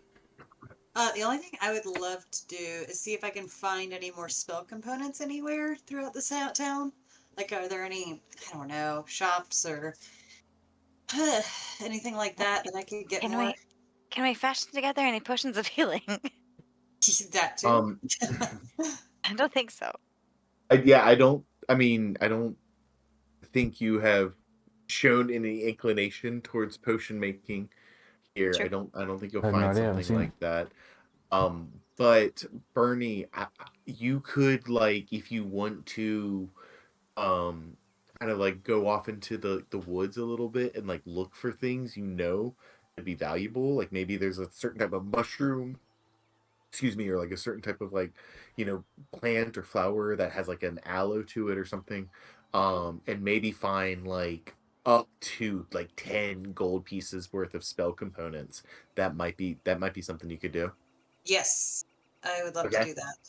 Cool. Yeah, roll me a nature check as you go tromping around in the woods. 16. Okay. 16, I'll say you find like 7 gold pieces worth of like spell components and various, mushrooms and flowers and other natural materials. Okay, I will take it. Thank you.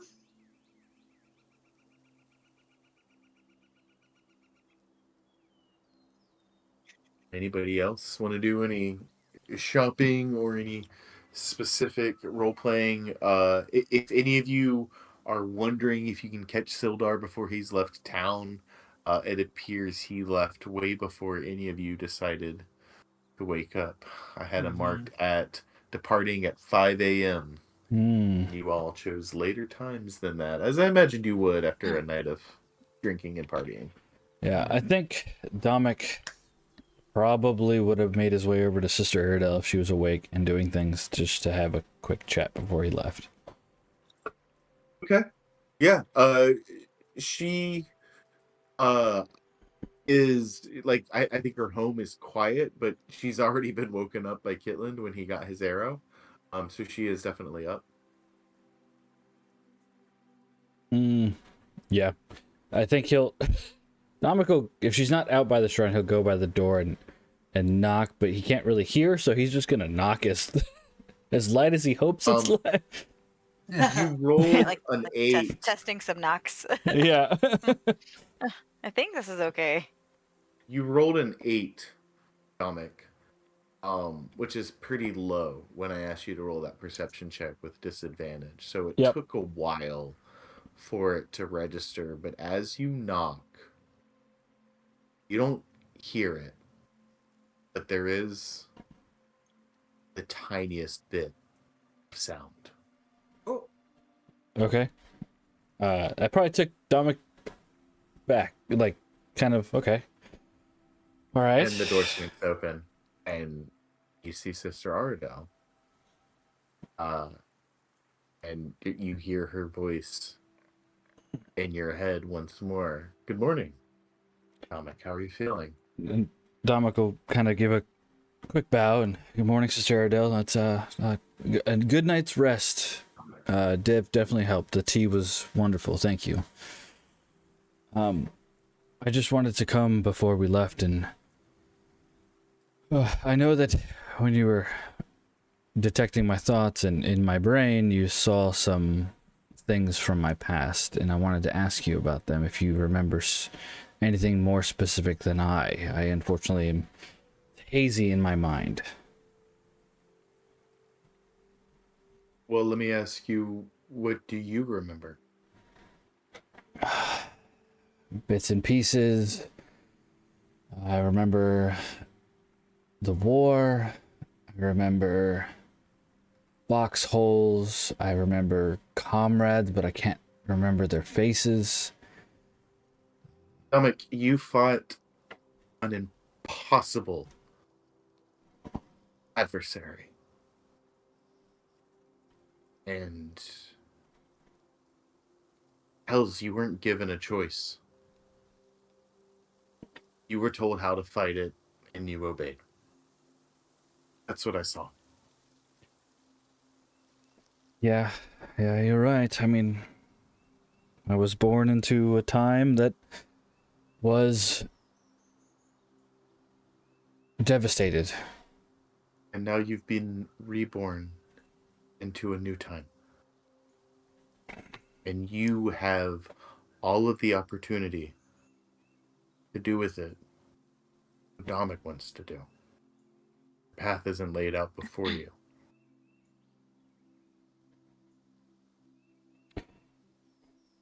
That is a hopeful dream, but I'm plagued by nightmares and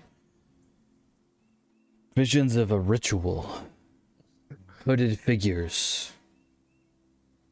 Yeah. Your past is certainly a part of you.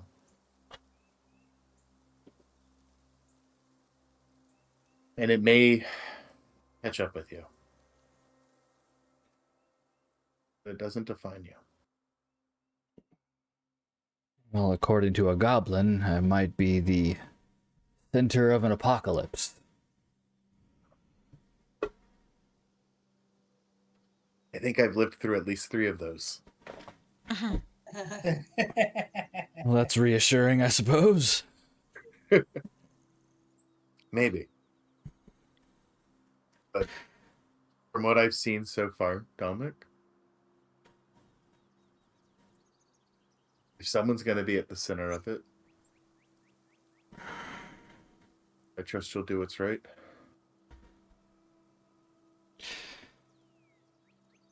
Well, if I How's your have any issues, I know my party is gonna always have my back. How's your head?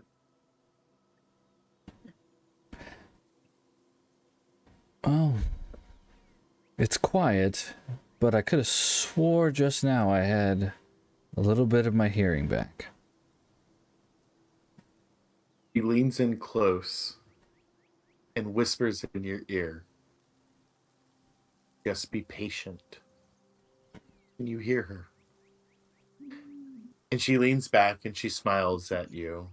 And she pulls out from beneath her cloak 2 potions that she brewed along with the arrow she made for Kitland.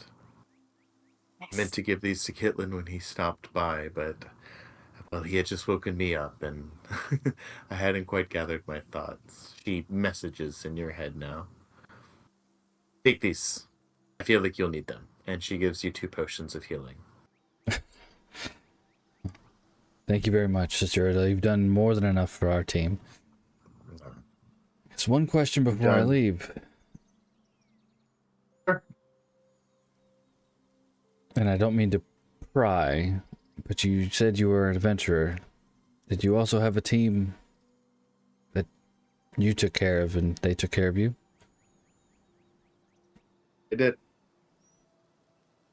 And still keep in touch with some of them from time to time. I wouldn't trade it for anything in the world. I'm learning to also have that sentiment with this group. In my past life, it was more my duty to be in a group and to fight. And like you said, now this is my choice. They're a good group of people. I will protect them.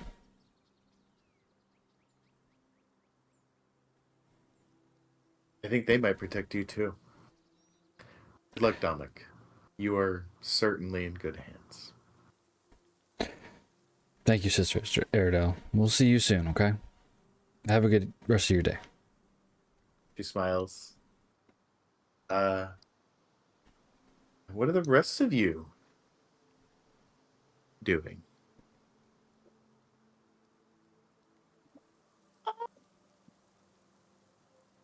If anything. Right. No. I feel After like waking. I've kind of got all my greed out. I think I'll just go Stars should visit probably hang out with Pamela. and yeah. Play Yeah. some music. I think I don't like that. Gundren kind of might see you guys. You see him kind of coming out of Elmira's provisions as you guys are spending time with Pamela at the stables there. And he kind of sees you and walk over. But yeah, how are you guys? Excuse me, that beer is catching up with me. How are you guys kind of entertaining and spending time with Pamela, Staris, and Caitlin? Oh yeah, I'm probably gonna pluck some tunes and see if we can get some more singing out of her. Oh, cool. Yeah. Roll me a performance check.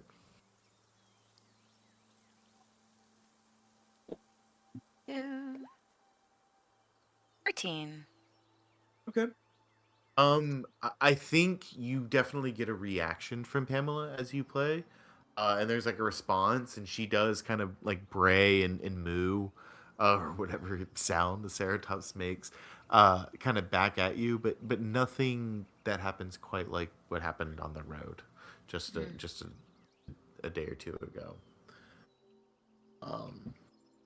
And at this point, Gundren kind of walks up and approaches you, Caitlin, and says, "Hey, that's some beast you got there. This road we're gonna be going. It's a difficult one, and I noticed your hesitation last night, and I don't blame you. I know you're Wow. protective and you care for this creature. Do you plan on bringing her with you?" Well, she's part of the group, so yeah, she'll be Certainly. coming with me, but I'll be keeping a close eye on her. And now that Right. I've got some information about where her herd might be, I guess I'll be extra careful. It's a long road to the mountains. Um, Scaling the mountains themselves, there'll probably be a road we can take.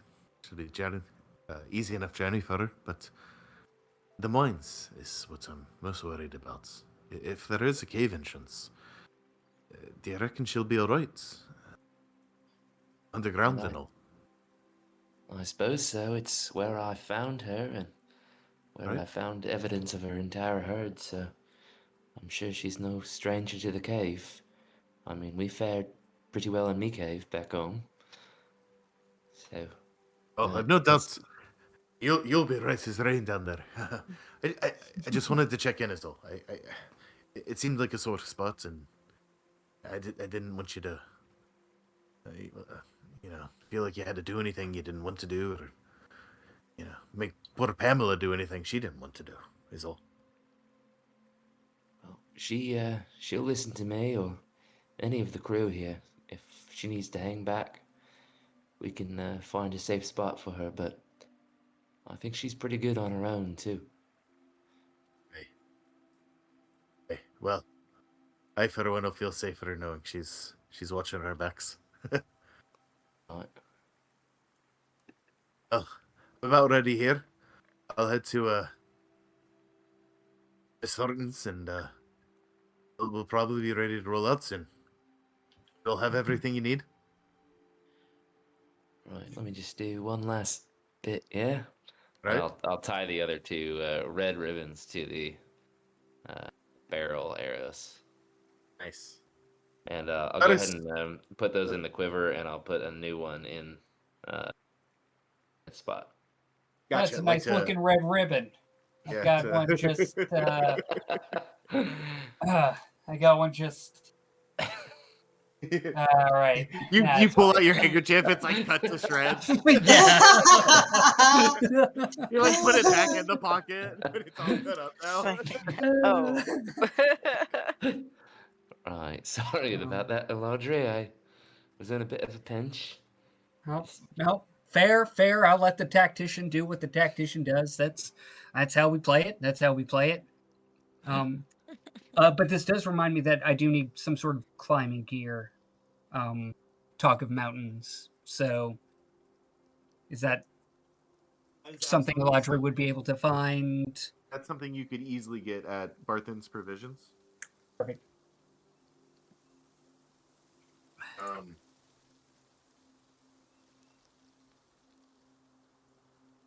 Guess I can look that up.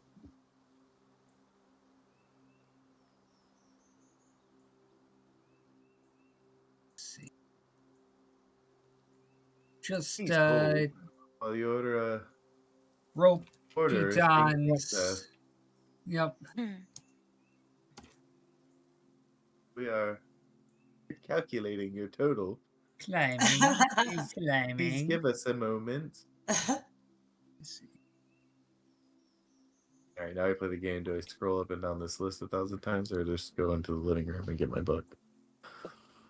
Calculating. All right, I got Legacy's Climbers kit.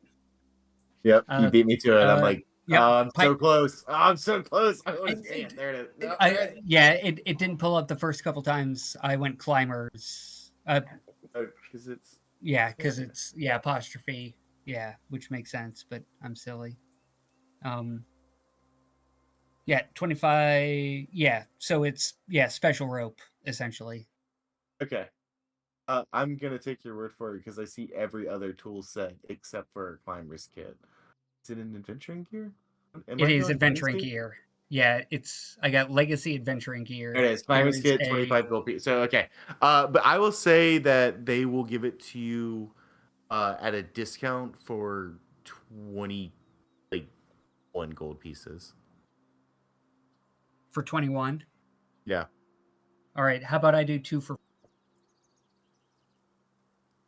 For how much? 2 for 40. Yeah, they'll take that deal. Okay, perfect.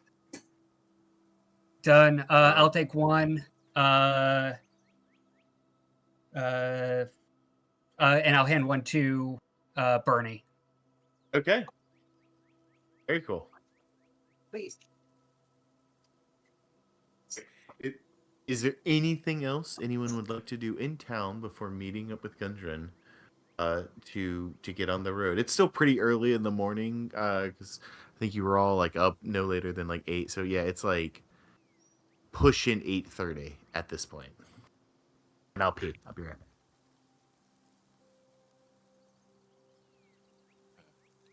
back. I can't think of anything else we need to do. No, I think we're... Yeah, I mean, we feel pretty well geared up. Yeah, now that I would have told you guys about the 2 extra potions of health healing, I mean, so. Oh. Yeah. And Dylan, what all did you give me? A climber's kit, apostrophe Like S. piton, rope. Yes. Okay, Yep. cool. Yeah. Basically it's 50 feet of rope that you can put a pivot point in to climb in different directions or from different places. Sick. Nice.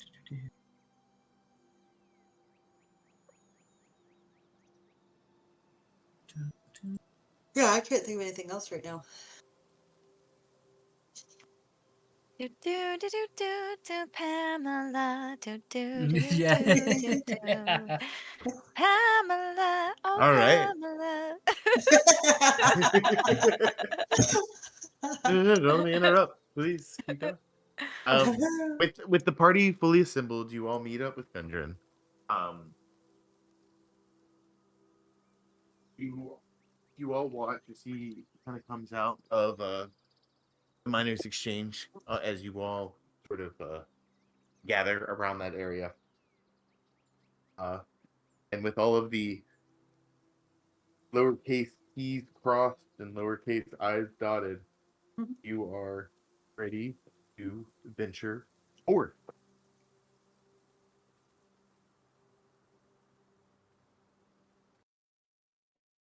Music change. Yeah. Yeah. um, with a nice kind of like warm breakfast in your belly, a little bit of coffee, some supplies. You're all geared up. You're freshen up from your time in the Neverwinter Woods. You've been able to sleep in a bed for the first night in several nights. You're relaxed. Dominic, you can actually hear the faintest bird chirp, a little bit of rustle of the wind, like just the tiniest bit of your hearing is slowly starting to come back into focus. But for the most part, it's still very, very much muted.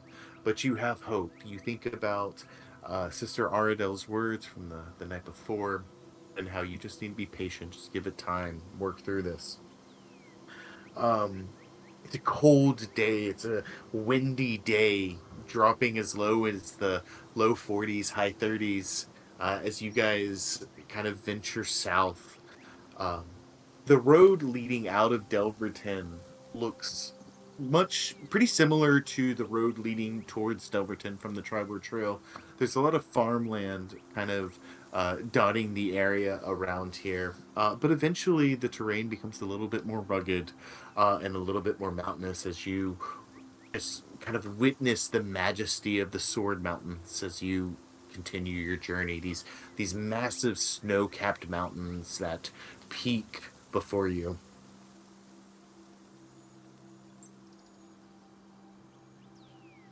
About 5, 6 miles south of town, you guys have been walking for a little over an hour or so. Gundren finds a trailblaze, and you all don't see it at first. It's a unique symbol kind of etched into some stone, uh, a larger boulder buried beneath the soil along this trail. Um, you all watch as Gundren leans down and kind of touches the stone uh, and just listens to it. There's really not a better word than that. Just listens to it for a moment. Uh, Bernie, this is a pretty familiar phenomenon to you. This is something that's innate in all dwarves, this sort of stone sense that you have. Mhm. And this is that trail that was referenced in the letter written to Gundren by his brothers, this sort of path that they have left for them to follow, a unique thing that these brothers, growing up together, kind of developed over time. And as you continue hiking for a few more hours, it's a chilly, cool, crisp day, sunny day. Um, you eventually come to a river at one point, and the river almost, as you look ahead, you can see where it has kind of carved through this kind of rocky pass. And as you follow this trail along the river, it eventually begins to ascend higher and higher as you start to make your way into the foothills of the Sword Mountains. Um, Along this path, Gundren finds another one of these blazes, another one of these trail markers. And it appears his brothers have left another message here for him as Gundren turns to you all and says, well, there should be a shelter up ahead. Um, we can maybe rest there a little bit, catch our bearings, but we should get around these foothills by late afternoon and uh, have a pretty good view of the valley beyond. Um, you all Can I doing all right? check up? Yeah, can I check the trees for like any a suspicious amount of spider webs?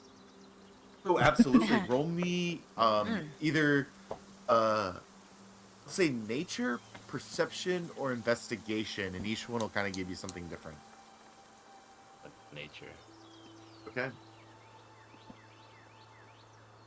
Boy, that is 13. 13. Um so The colder weather makes it so that you're noticing there's not a lot of bugs at all, including spiders. And there seems to be like a really just like limited amount of those kind of pests. You also notice like an abundance of like birds, as you're kind of entering like almost like their ideal territory, and I think with the 13 nature sense, you get the sense that like um the spider queen's army probably has a little difficult time, especially in this particular part of the path with so many natural predators. And you notice there don't I seem feel to be any blue some spiders. phantom pain in my hand. Yeah. Hmm. And then falls to his knees, holding his hands in the Takes off all his clothes. air.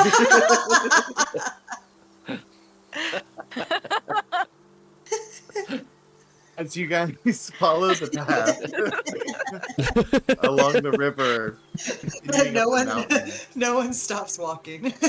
No, This is just echo. continue going. Yep. Disappears, never but his know. clothes are there. Yeah. And like kind of stops, like looks over his shoulder, and like rolls her eyes and keeps. um, as you guys continue along the path, uh, it begins to like not begins to, but it gradually rises in elevation over time, and the river that you were walking alongside suddenly is now 10, 15, 20, nearly 30 feet below you, uh, as you walk along this narrowing mountain path. And up ahead, you can see structure, and you can see the the shelter or checkpoints that Gundren had mentioned in the last blaze.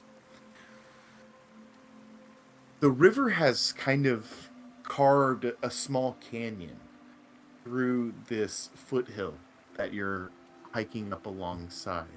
And you can see where an outcropping of rock has created a land bridge from your side of the mountain to the side adjacent to you on the other side of the river.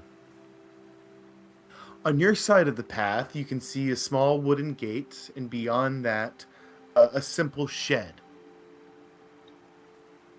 A land bridge with a small barricade on either side then leads to the other side of the valley, where you can see a much larger shelter.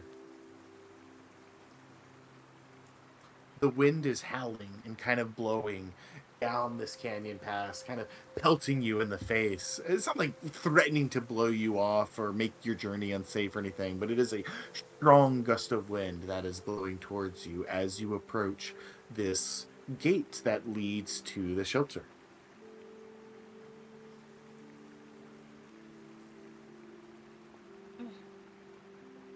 Is it like an unnatural wind, or is it's just like a wind tunnel kind of effect? Very, very natural wind tunnel kind of effect. You're Okay. literally like your path has led you up kind of this foothill, this mountain, Mm-hmm. and the river that you were walking alongside maybe an hour ago is now like 30, 35 feet below you. And as you're kind of on this trail, you got the mountain to your right, there's a sheer drop off to your left, and the river down below you, and there's this gate, kind of this wooden gate in front of you.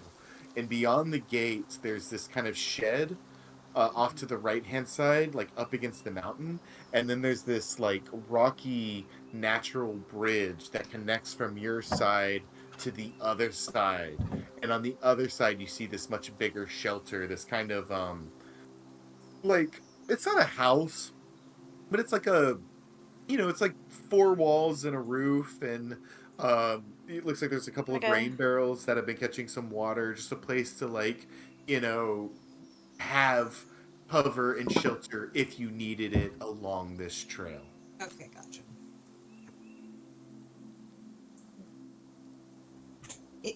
Is this the place that you wanted to stop, Gundren? Well, I think this is the shelter. We could probably maybe have a lunch here, and it's getting about midday, maybe a little later. a quick lunch here, and then take this bridge onto the other path, and I think we should be able to cut through the foothills here into the valley, and then continue following my brother's trail. Hey, can I do a quick check around on the ground along the forestry lines? I'm looking for any sign of like passage before us by whether it's beast or you know, or being, whatever, like just to see if anything else has been here before us recently. Okay. Where are you looking specifically? You've got the gate kind of just up ahead of you. You've got the river down below you, and you've got the other shelter kind of across the river on the other side of the canyon. I think I'd like to look right before the stone bridge or like the rocky. You said it was like a kind of like a landmass, like a rocky bridge. Yeah, Like it's kind of like a nesting. natural rocky Yeah. bridge that sort of connects this side from the other side. Now you can't kind of really see that part because there's like a gate, like a Oh, okay. I'm wooden sorry. I got barricade it. almost in front of you. But you can kind of see where it connects to the other side, and then you can kind of see the structure on the other side. Or you have like the gate that's in front of you that you could see if maybe that's been tampered with, or you could look down below into the river to see if there's anything down in there. Okay, I'll just check right around the gate into the like dirt or pathway, any footprints are disturbed, earth, and then also if the Okay. gate's been tampered with, just to get an So idea. Like, yeah, how close do you want to get? I think I'm just walking up to the gate. Okay, so you're getting pretty close. You can do an investigation check as you sort of get down into the area, or a survival, I think would work here. Okay, I will do survival. Yeah, not good. 7. Okay. You kind of look around to see if any signs or evidence of someone coming before you, and you don't seem to notice anything. Okay. It seems it's like a pretty ordinary gate and a pretty, honestly, not that well-worn path that you're on. Are the rest of you kind of sticking close behind Bernie?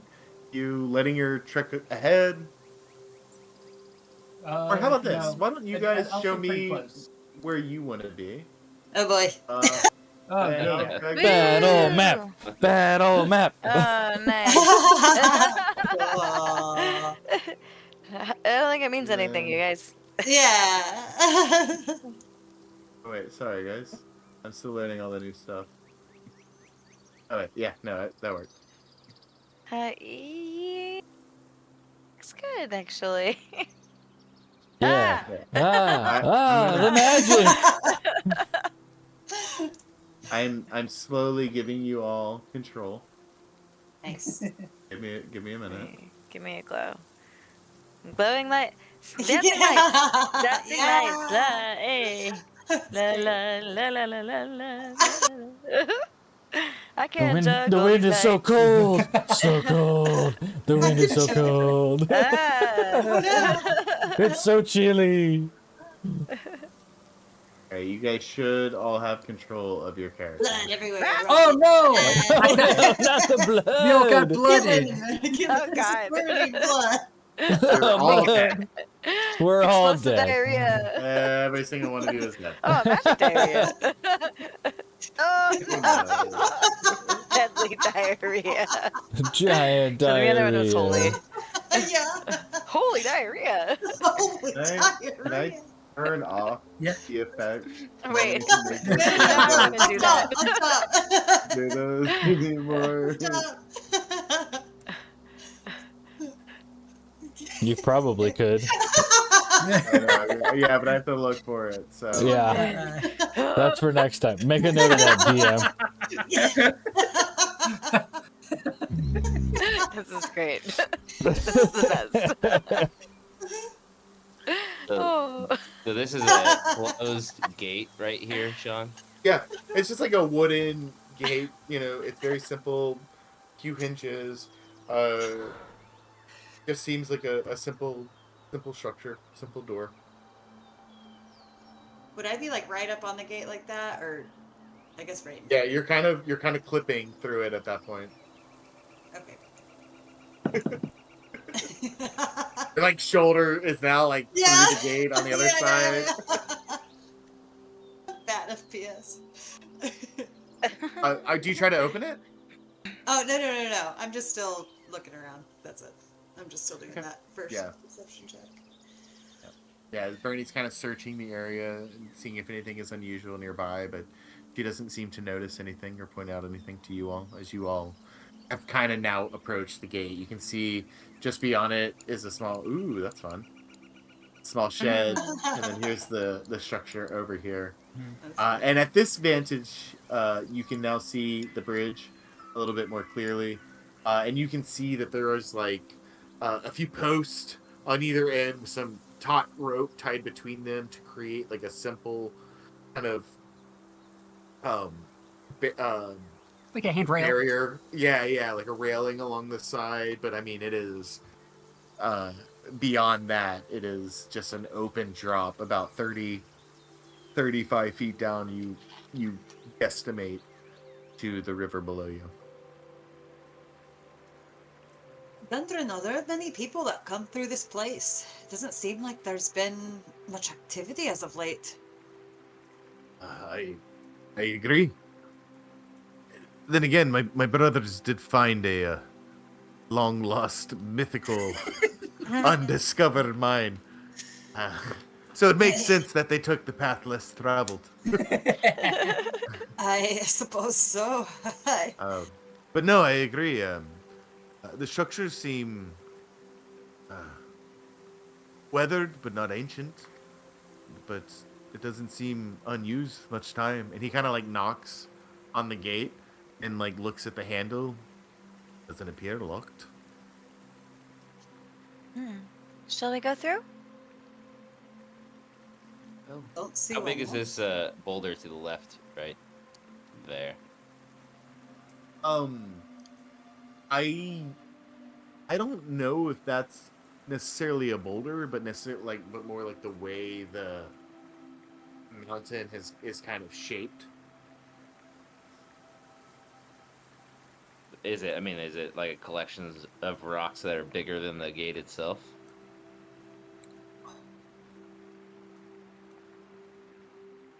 I think that part of the mountain just kind of grew a little higher, and the gate was sort of affixated to this sort of natural kind of rock formation. It doesn't appear like a separate big stone on the ground next to you. It's like hard to tell where that stone ends and like the ground you're on begins. But it does go like, if I were to climb over that thing, I could see the other side of the gate. Oh, yeah, without you can opening the absolutely try to climb over the rock instead of the gate, 100%. Okay. I think I'll just say to the group, well, just give me a second. We can't be too careful. And I'm going to put my hat and cardigan and pants on Pamela's satchel. There it goes. Keep my gray skivvies on. Nice. And I'm going to try to climb this little rock thing just to get up. Maybe even down to the other side. Yeah. I just want to stop you right there, just like for 2 seconds.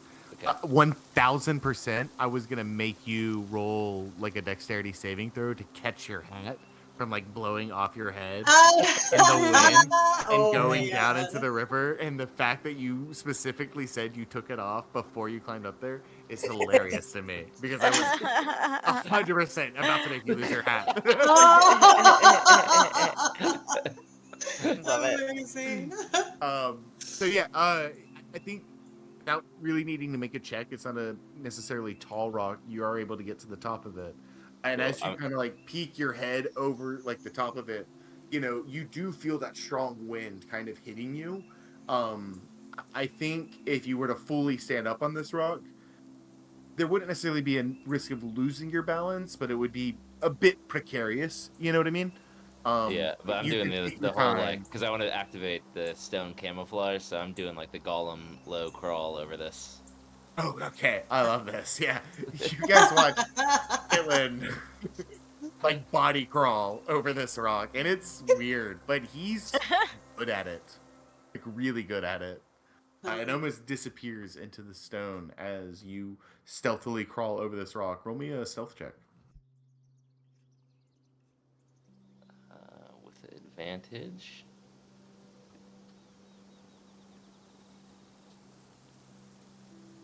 That's gonna be a Ooh. 22. Wow. Very Ooh. nice. Okay. Wow. You are able to get to the top of the rock. What do you want to do? I just want to look at the like back side of this gate, and I'm looking for like any booby traps or anything funky if we were to open that thing. Okay. Go ahead and roll me an investigation check. Unless you have like a detect trap spell or something. I that you wanna don't cast. know. Okay.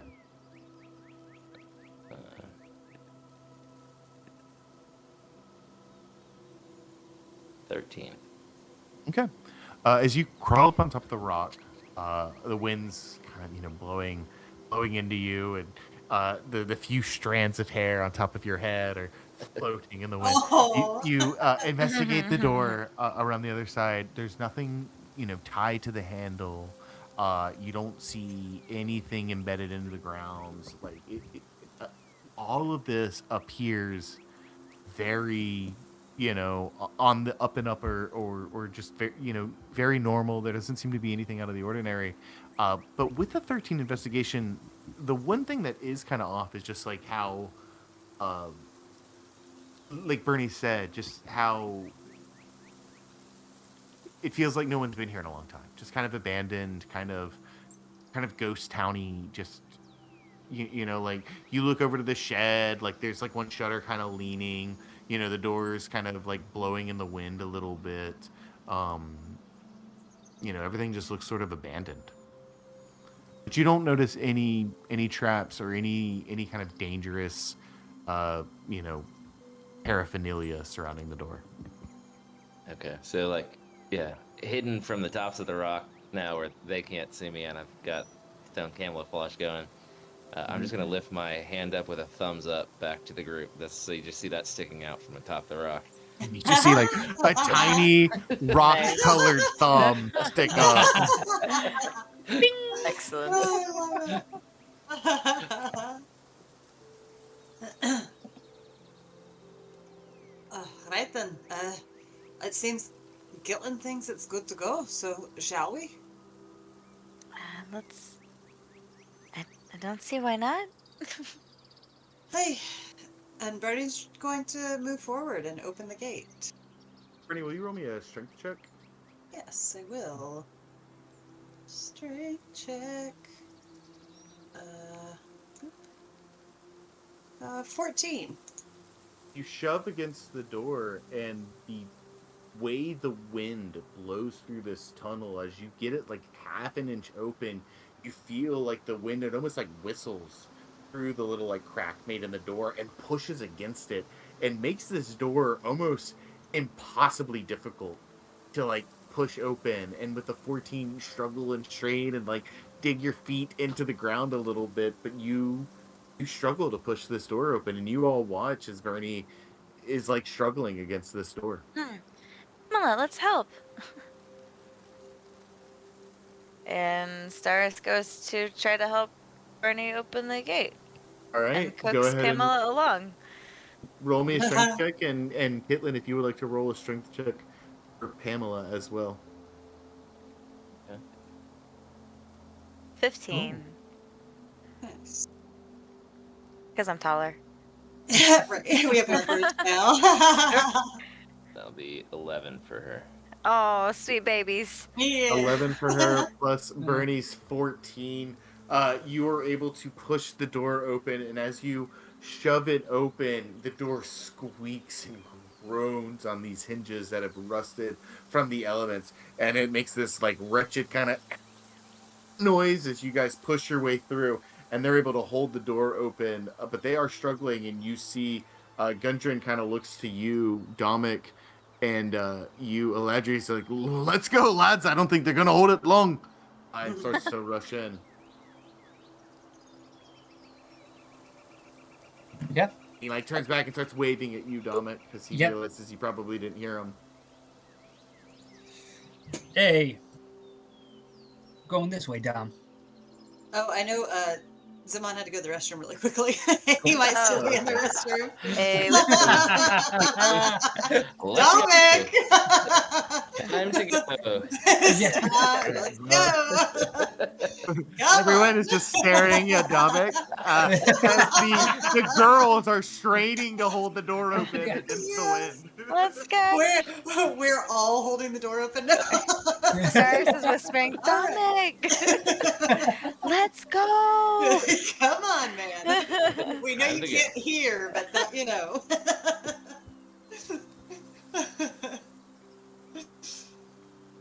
Let's go. Oh my god. Do, do, do. Ready to roll. Anytime you want to come on over. Cyrus starts starts to invent a sea shanty inspired by the wind and the rain. We must hold the door. Boom. Hold the door. Holding Against the door the for wind. Hold the door against the wind. That's very low. I don't think she would sing that low.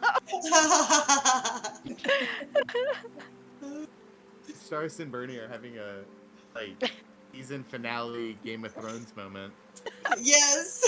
Waiting Hold the door. Oh no! He just said he's back, but I don't know. Yeah, I'm So back. Sorry. Okay. Ready to go. Yeah. We've been holding the door for you, Dom, while you've been gone. Oh yeah. It's been an It's epic three people battle. to hold it. What has happened since I've? We just opened the door. Made the door hard to open. So Got it. Bernie tried to shove it open, and then Staris and Pamela helped shove it the rest of the way. And Gundren was like, "Come on, lads, they can't hold it long." And Eladri ran in, and we were all waiting for Dominic to run in. And he didn't. So we were all waiting to get Dominic, trying to get his attention to run through the door. Wait, he can't really hear. He's just the wind is really blowing. I That's why message. they're waving. Message. You can hear. Landry, I mean, Dominic would have ran in after Landry ran in, so yeah, we would have gone. My bad. It's okay. No worries. I was really mesmerized by the river down below. Staris, It's pretty. You run in as well, I'm assuming.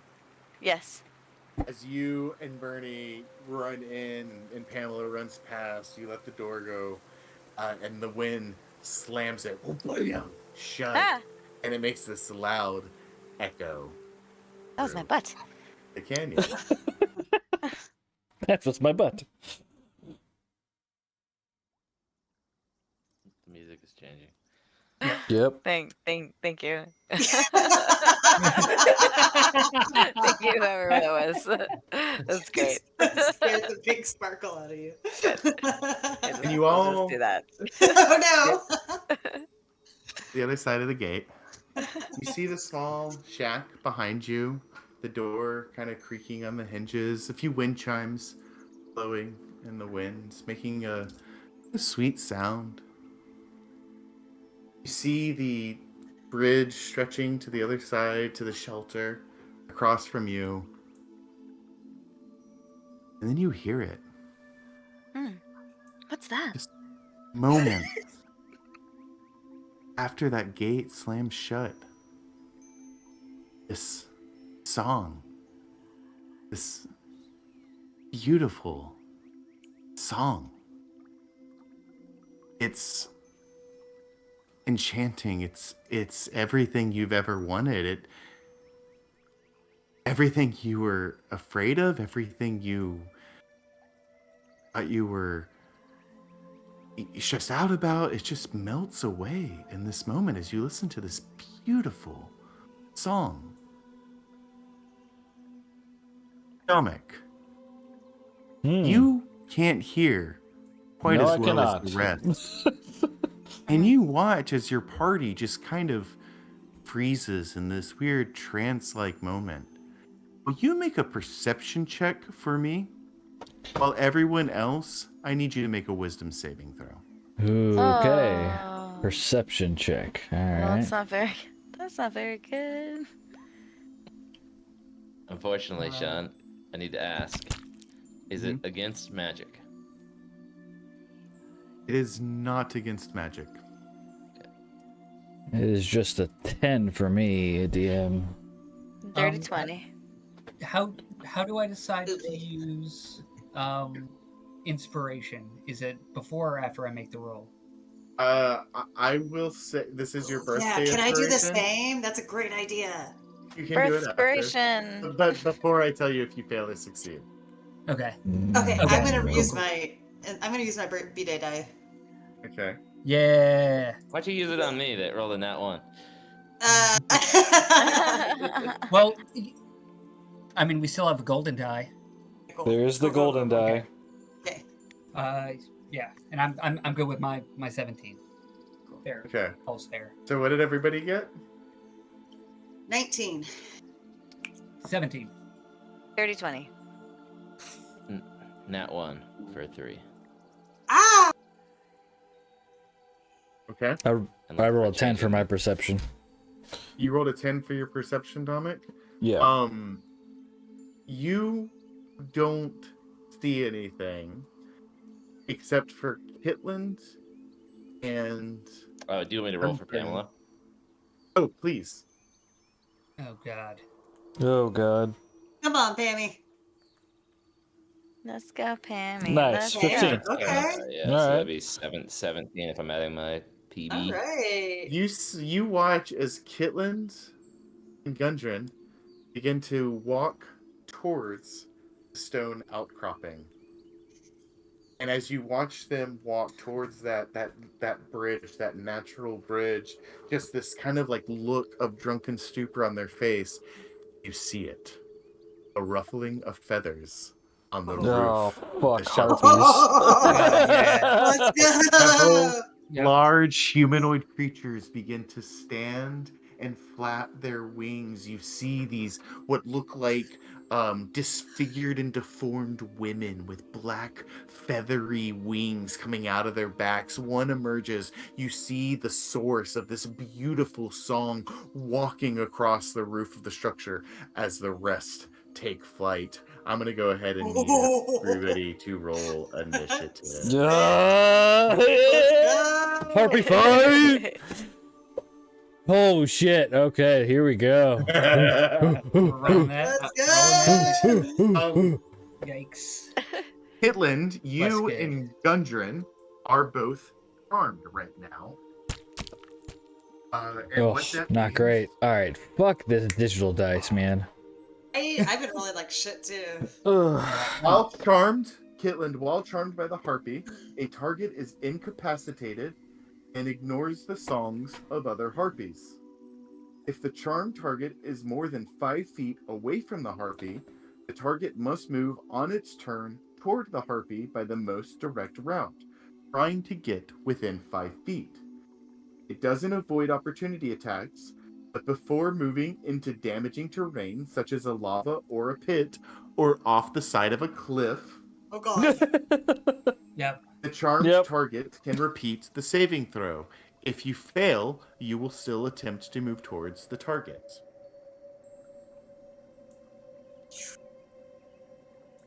And So- can I do anything on my turn, or just move towards the thing? You just move towards the thing, and then at the end of your turn, you can repeat the saving throw to try to break free of the charm.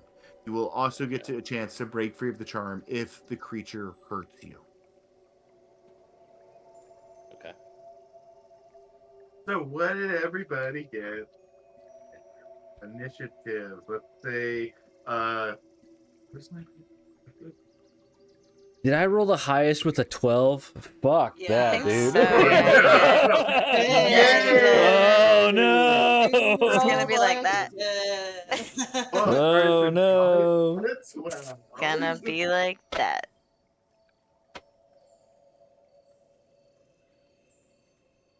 Did anyone get 10 or higher? I got a 12. Yes. 11. 11. I've got Cyrus, plus what's 1 your to dex? dex. Eladri? 13. I got +4 to Dex. Oh yeah, Alright, that's you. Eladri first, and Cyrus.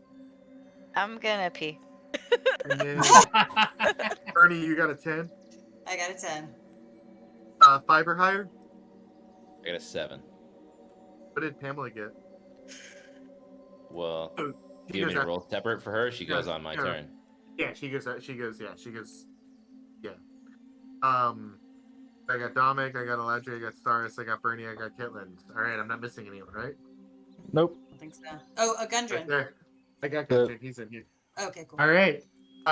Dominic, you are first. You see you can Wow. clearly see Gundren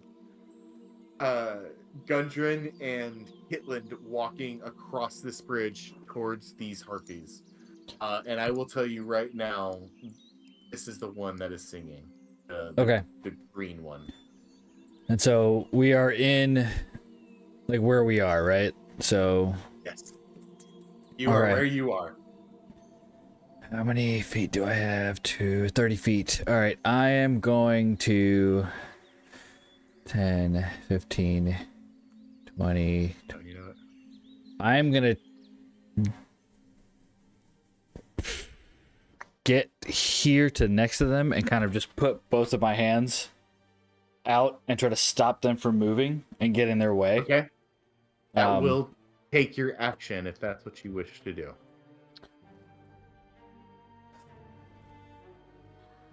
If you want to physically restrain them, that'll take your action. You can move there and get in front of them and do something, but they can easily walk past you. Okay, all right.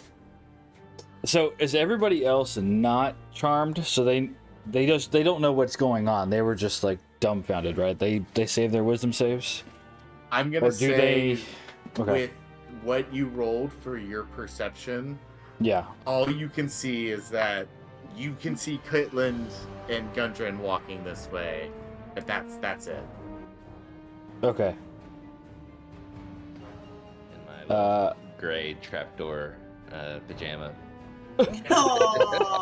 Just seeing the butt cheeks flying. I'll even say you didn't see Kitland until he heard the song and hopped off the stone and started walking. Yeah. He went from invisible to oh, here I am. Can I ask a question really quickly, TM? No. Is it fair No, enough? I'm kidding. What's up? This might be something I do on my turn, but is it pretty clear that once we heard the singing, Gundren and Kitland started moving towards them? Is that, you know what I mean? Would that be an obvious thing, or is that something that we would need to roll?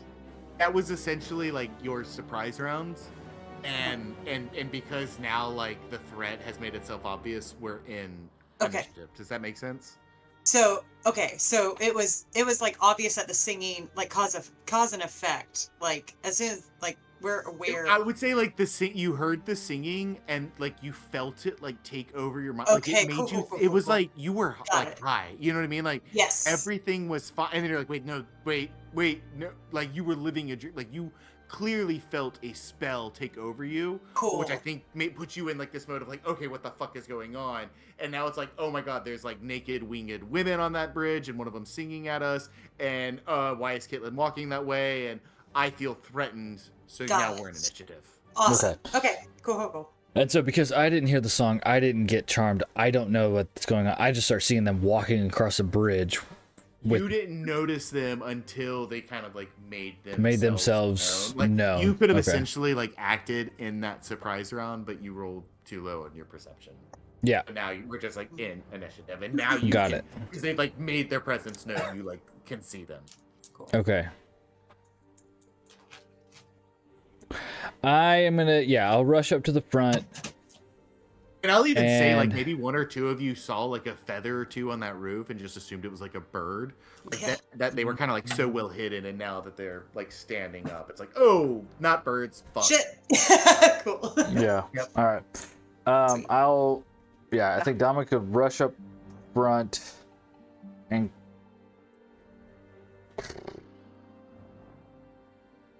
try to restrain Kitland, or at least try to stop. Okay. Yeah, I think he's gonna try to just push his hands on Kitland and just kind of stop him. That's my action. Yeah. Okay. We're gonna make this a contested check. So for you, it's athletics, Dominic. Kitland, you can choose athletics or acrobatics. I think I'll choose acrobatics because athletics is very good, and I want to lose, right? Well, you want to win. That's true. That's true. I mean, yeah, you want to win. Is that actually a thing, Sean? Like, should I be trying to win? Like, I want to get out of this at all costs. You are charmed.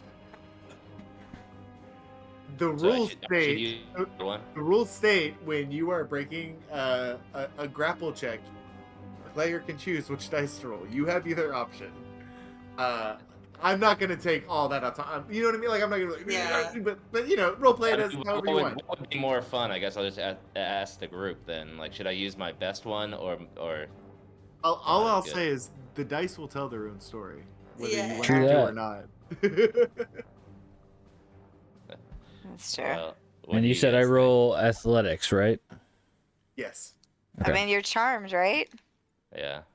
You're charmed, If he's so doing you're- athletics, I'll do athletics as how well. Then, how? Oh yeah, how bad would you Yeah. fight Dom? How bad Yeah. would you fight Dom?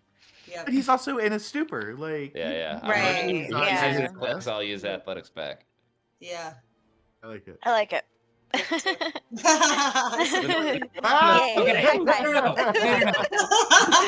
Plus Time out. 6. Time out actually for real though. Yeah, that's good. I'm like, what'd you Game get? on. I rolled real dice because I was tired of the digital dice, and I rolled a 19 on the die. So Wow. Yes, Ooh. good. You are very easily able to kind of grab and restrain him. All right. Anything else with your turn, Dominic? So I have. Would it be? It wouldn't be out of the realm of possibility that I could just like hold Kitland down with one hand and kind of point at the harpies with the other, right?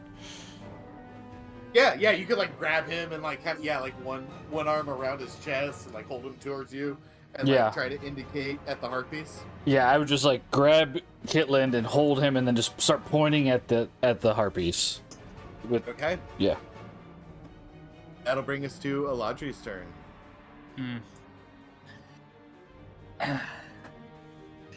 Oh no. We're about to see just how paper tiger this is. 5, 10, 15, 20, 30, 40, 55, 60, 65.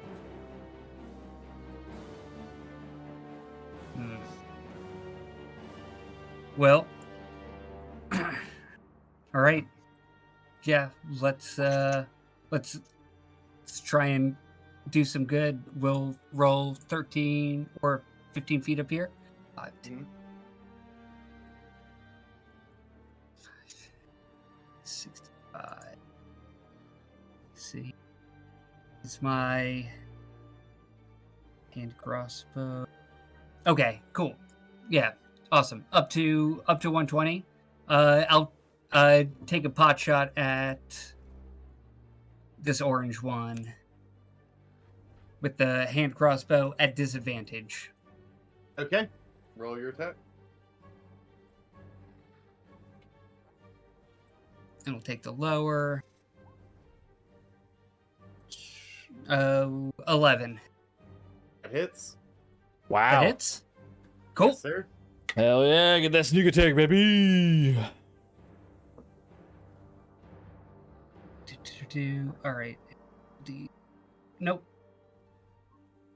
5 points of piercing damage to orange Nice. as blink, a bolt whizzes through the crowd, and Eladri puts his helmet cowl on, which kind of like masks the top half of his face, very, very Batman as it is. Oh. And he says, "This is what I was built for. This is what we're doing." You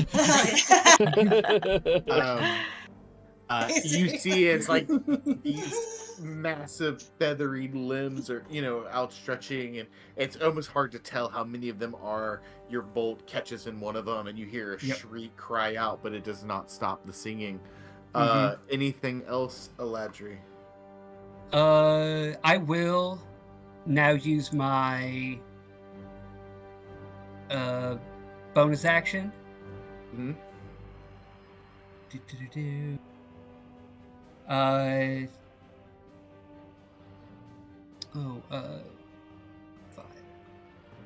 5. 5, 10. Yeah. Can I try and hide So I'll say near you're the in shed the with my bonus action? yeah, absolutely. Make a stealth check for me.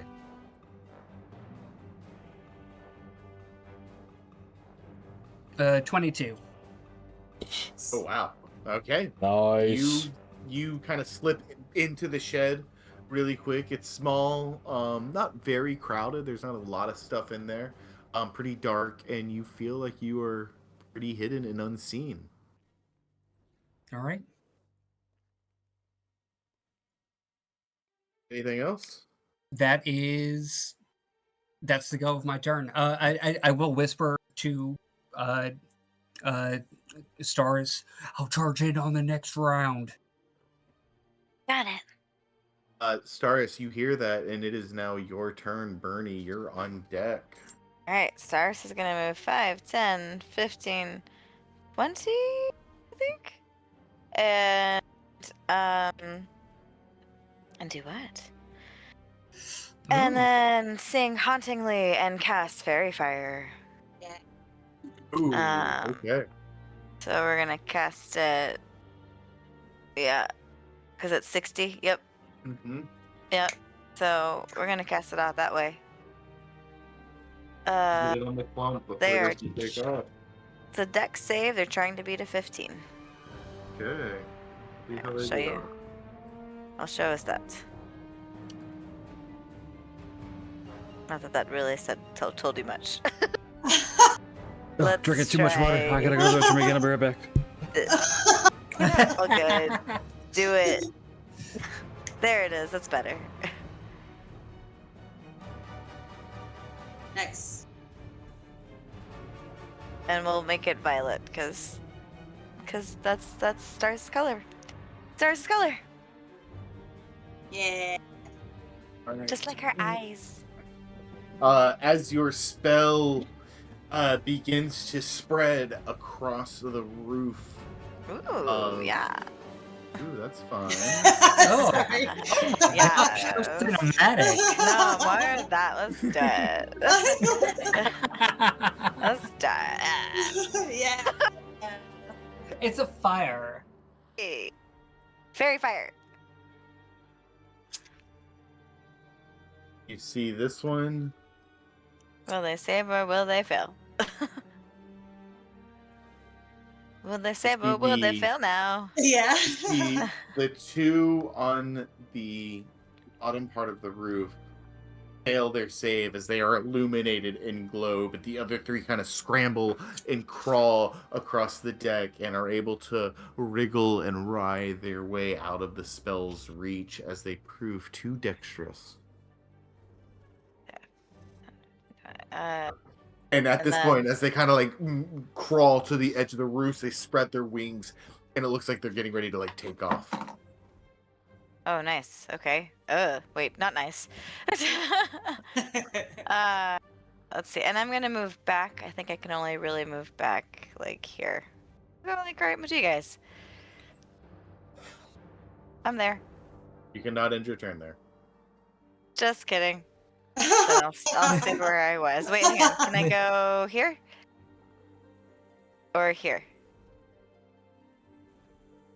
Yeah, you can go there. Okay. You I'll can go in there. the other two spaces, but your footing's not super great. No, I'll go. This is great. Sure?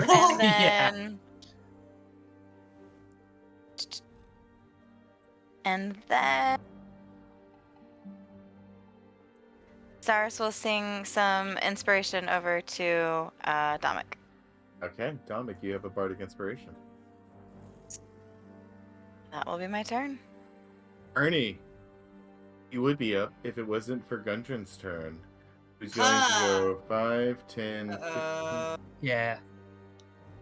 Shit. He's going to run Oh shit. right in front of the house as he just starts to sprint across,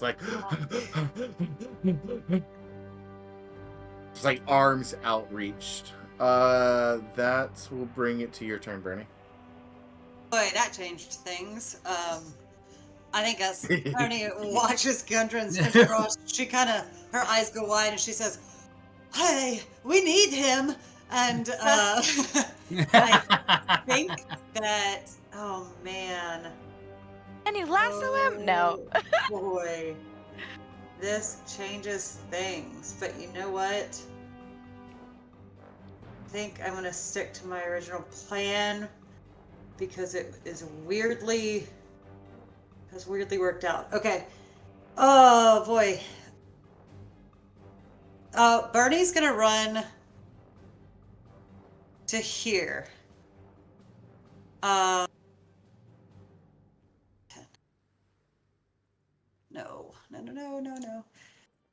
Sorry, I'm trying to think of how I can make this best work. Shit. Do I follow Gundren? No. Do it party. Okay. Hearing it, sorry, that just, it really flipped my plan on its head. Okay. Hearing the song and seeing the reaction of her partners, I think there's a little bit of a panic look that crosses over Bernie's face. She watches Gundren cross the bridge, but then she focuses in and she thinks about, all right, sound, we need to deafen this somehow. How do we stop this? And she's gonna start pulling the wind from around her and focusing on the swirling, pushing wind that's happening.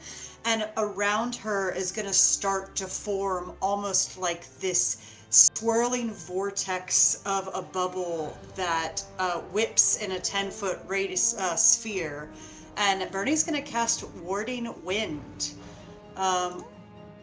which is kind of perfect right now. But it deafens you and any other creatures in its area. It extinguishes flames, blah, blah, blah. It gets rid of any vapor, gas, fog, blah, blah, blah.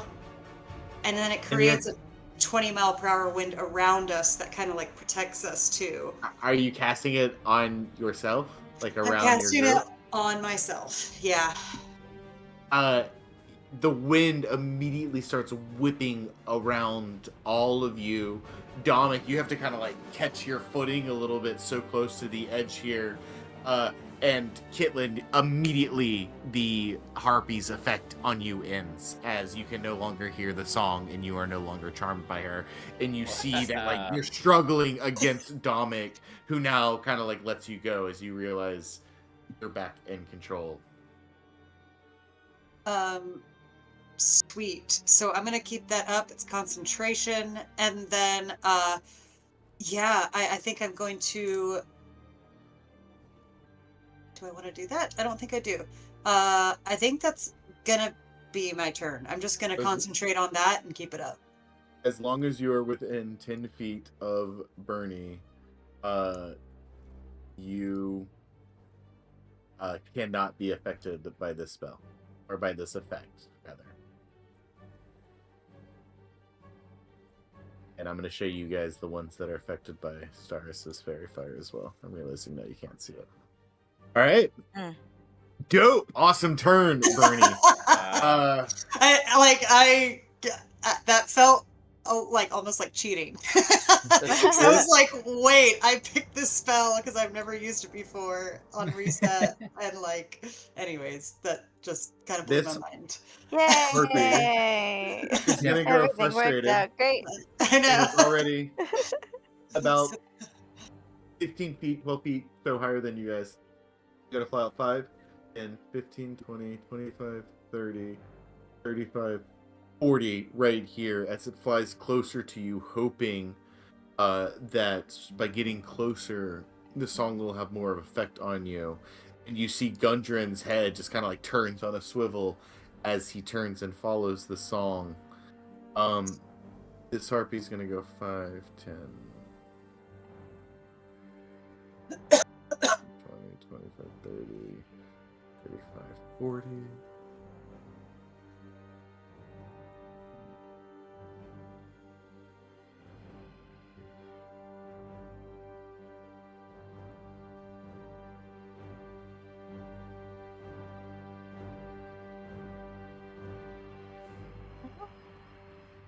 Boy. I think the harpies are going to just kind of fly out this way. This one is already singing. Is there a good musical? Mhm. Here we go. It's kind of like a musical thing.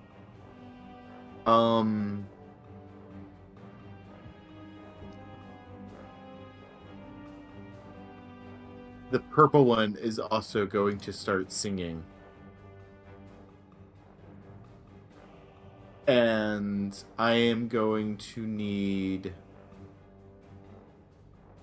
Oh, yep. He's going to start singing. None of you can hear it except for you, Eladri. You were just outside of the wind tunnel, so I need you to make another wisdom saving throw for me. And this is against being charmed, so we'll get advantage. Correct. Yeah, so not that one. Oh. Maybe this one. Yay! I'll take that one. Yay. Yeah. I hate this song. Play something start- different. You start to Sing, reach do you the know another handle one? and shrug it off. And that will be the end of my harpy's turn. Caitlin, that is your turn. The spell has just broken on you, and you have regained control.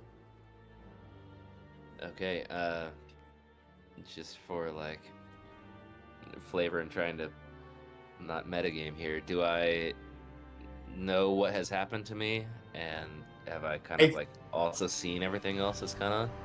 I think you can definitely clearly see these flying half-naked women flying across the canyon towards you. I think you're very, very aware that you have just been charmed by some type of spell's effect, and you can now... I mean, you can't really hear because you're deafened now, but Yeah. I think you can kind of piece together, flying naked lady's bad. I need to stop it and not let that happen again. Okay, and I think you can also Do I see get- Gundren like just run across the bridge too. yeah, which You get I'm a to little... see that I was probably gonna... not today. No. Do I know if I can shoot out of this wind tunnel, or is the wind gonna affect my arrow? Do I need to leave it to shoot? It will cause your attacks to have disadvantage. Attack rolls of ranged weapon attacks have disadvantage if the attack passes in or out of the wind. Okay.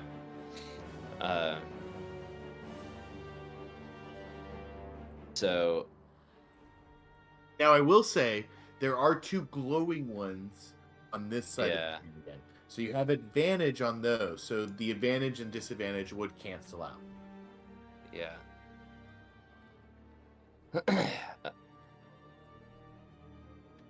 Okay. I'm gonna go 5, 10, 15. Not you, Pamela. 15. Right here.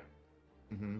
And having like felt that pull and seeing how scary this bridge and all this stuff is, I know I'm no use if I go plummeting off the edge, so I'm going to take out my grappling hook and wrap it around my waist and then wedge it into the like between this gate and this rock and just find like the most sturdy place that I can wedge the grappling hook in. Then I'll have 50 feet of slack and it tied around my waist. So like the other end of the rope will be tied around your waist. So there's like a 50-foot length of rope between where it's wedged and where you're tied up, give Yes. or take. Yeah. Okay. Wedged. Uh, Can you tie it uh, around is there a rock that you could tie it around? Well, he's Well, trying the to. rope is tied around my waist and then the hook is wedged in. Oh, okay. I got it. Yeah. All right. Make me either a sleight of hand check or an investigation check to find a good spot to like wedge the hook or to try to like tie it around yourself really quick. And if you succeed on this check, you can make that thing a bonus action and use your action to do the other thing.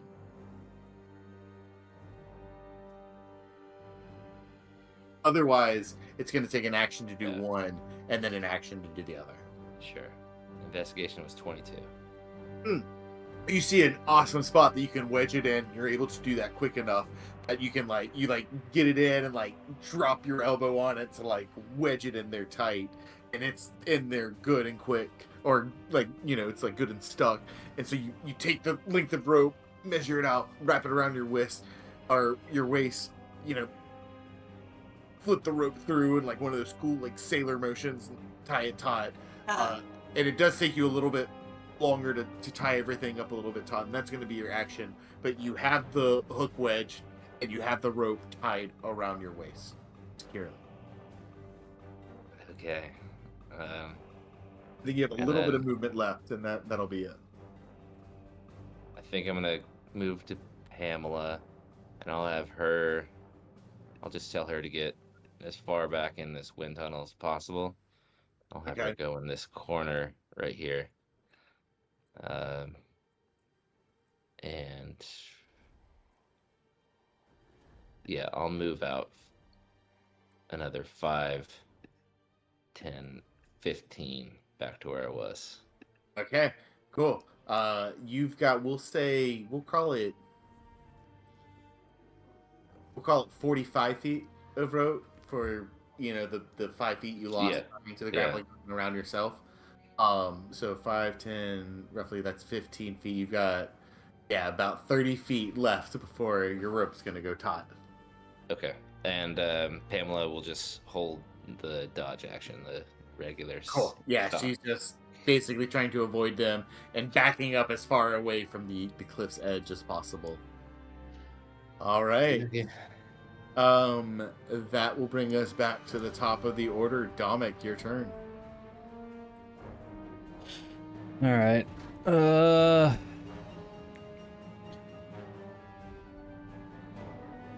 I will see that everybody is in the bubble now, and they look like they're well enough, and they have their wits about them. I just saw Gundren run across. And then, turn back around as they started to fly over the edge. Yeah. So he's still mesmerized by them and trying to get to them is probably what he's trying to do.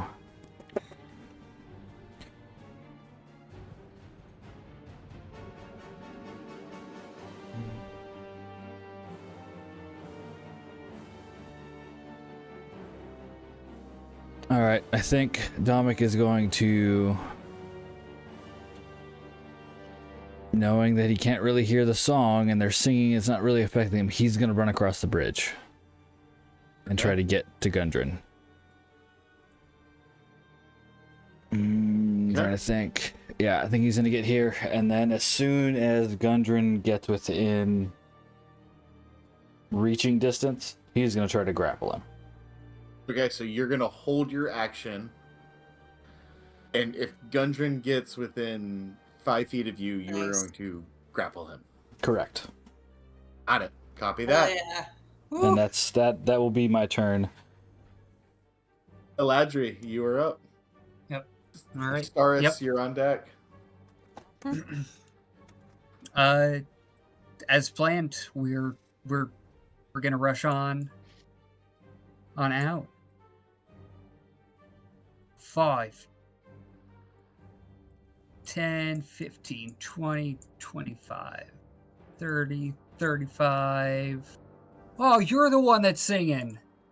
And I'll as soon as I come out of the wind vortex, just fire off a bolt to purple. Now I will say you are no longer hidden, as you have very clearly exposed yourself. Oh, absolutely. Okay. Yeah, no. Hey, subterfuge was 15 minutes ago, Buckaroo. We're playing a different kind of game right now. I love this guy. All right. Wow. Yes. So that'll Yeah, that'll go. hit. I do have advantage on it, so I will get my sneak Correct. attack damage. So I'm gonna roll that as well. Yes, you do. Oh, For these two, yeah. let's go. All right. Yeah, that's 6 points all day. Whoa. Now that's 14, I believe, all day because it's 6 Yeah, piercing 'cause plus they- 8 sneak Hey, attack. Oh. sneak. Yeah. Yeah. Oh, yes, because of the sneak. Yes. Yeah. Awesome. Whoa. So it like just like squawks. It instantly stops singing as an arrow like pierces its wings, and it's like having to like flap extra hard just to stay hovering over this area. Yes, good hit, dude. Good hit. I don't. Where was the lady from earlier? And then I point to her as I take a bonus action to insightful fighting. I will combat their deception check. This is your insight. Yes, my insight against their deception. Okay. What'd you get?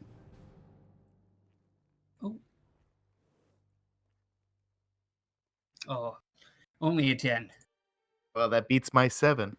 Whoa! Very nice. Cool. For the next minute, I have advantage against that target until Oh, yeah. I do this action again against another target. All right. Dude, Yeah, that's you, cool. You definitely have that one like locked in as you study its movements and kind of see where it's like weak now. After you get that shot on its wing and kind of wound it a little bit, you see how it's compensating, and this one's just an easy target now for you. Anything else, Eladri? Oh, that'll do it. Staris, you're up. Seeing Eladri's success, Staris is gonna go 5, 10, 15, 20. And then fire off. You Yeah? cannot pass through the gate unless you want to try to Oh, open it. that is fair. You're right. The wind is blowing strong, and it makes it tough to open. Yeah. See what I did there, guys? Rue, yeah. Yeah. Alright, where was I? I was here? Yeah. 5, 10, 15, 20, 25. So I just gotta say really quick, like a little pat myself on the back moment. I designed the harpy fight, and then realized Dominic was deaf. So it's like a moment where I was like, oh, he won't get affected by it. Yay! It's really Amazing. cool. Yeah. It's like, I don't know, it just It shows worked the out. advantages. Yeah. It did to work out. It something. works out to be deaf. Look at me. Really cool. Yay! Alright, well, in that case, oh. Great. Yeah, let's do it. In that case, not seeing great vantage points, Staris is going to eye this group over here and let me just make sure. Did you just jump off the cliff? Stars is fine. I did. I'm so sorry. I didn't realize I was moving. Oh, I'm done with you all. Goodbye. Goodbye. I will take the eternal bath. Staris is just like aim for the bushes and like taps Eladri and leaps. Looney Tunes style, gonna aim for the river. She's not even charmed. Actually, shit, I don't know. I feel like that's not going to be a good play. That is okay. We're still here. Yes. I can't get back to it. No, that's fine. We're going to go with it. Stars starts singing a lullaby and will attempt to throw sleep in this direction. Okay. You So- keep jumping? What's that? Will you keep jumping? Yeah. Oh my god! Dang it! Sorry, Right, I just right tried here. to ping it. Yeah, That yeah, way. yeah. I mean, oh, Okay. here, fine. I wanted to do this. Okay, there. Can All do right. it. What level spell slot? So sorry. We're gonna go with second level, just All right. So how many dice is that? for fun. That is how many? Let me show you guys. Get it So myself. 78. Correct. Yeah. All right. Yep. Let's see. That was 5d8 plus 2d8. That is what, 23 all day? 23. Yep. Dang. You focus on this spell. How does it look like as you cast the spell, Stars? Yeah, so this like lilting lullaby comes out of Staris's throat, and you see like these purple sparkles kind of and tendrils kind of weaving their way over towards the harpies. You see the harpies kind of start to get a little drowsy as their wings flap a little slower, and then they shake their heads, and they're able to defend against your spell. Damn it! Boo. Alright, well, we tried. They've got more than that Yep. HP. For now. All right. Anything else, Stars? Yeah. Let's sing some encouragement over to Kitlin. Kitlin, now you now have bardic inspiration. Okay. Hell yeah. All right. Cool, thank you. Sorry, eating pretzels. That is gonna move us to Gundren's turn, who is going to turn and follow the harpy as she flies over him. And as she flies past him, he begins running towards her.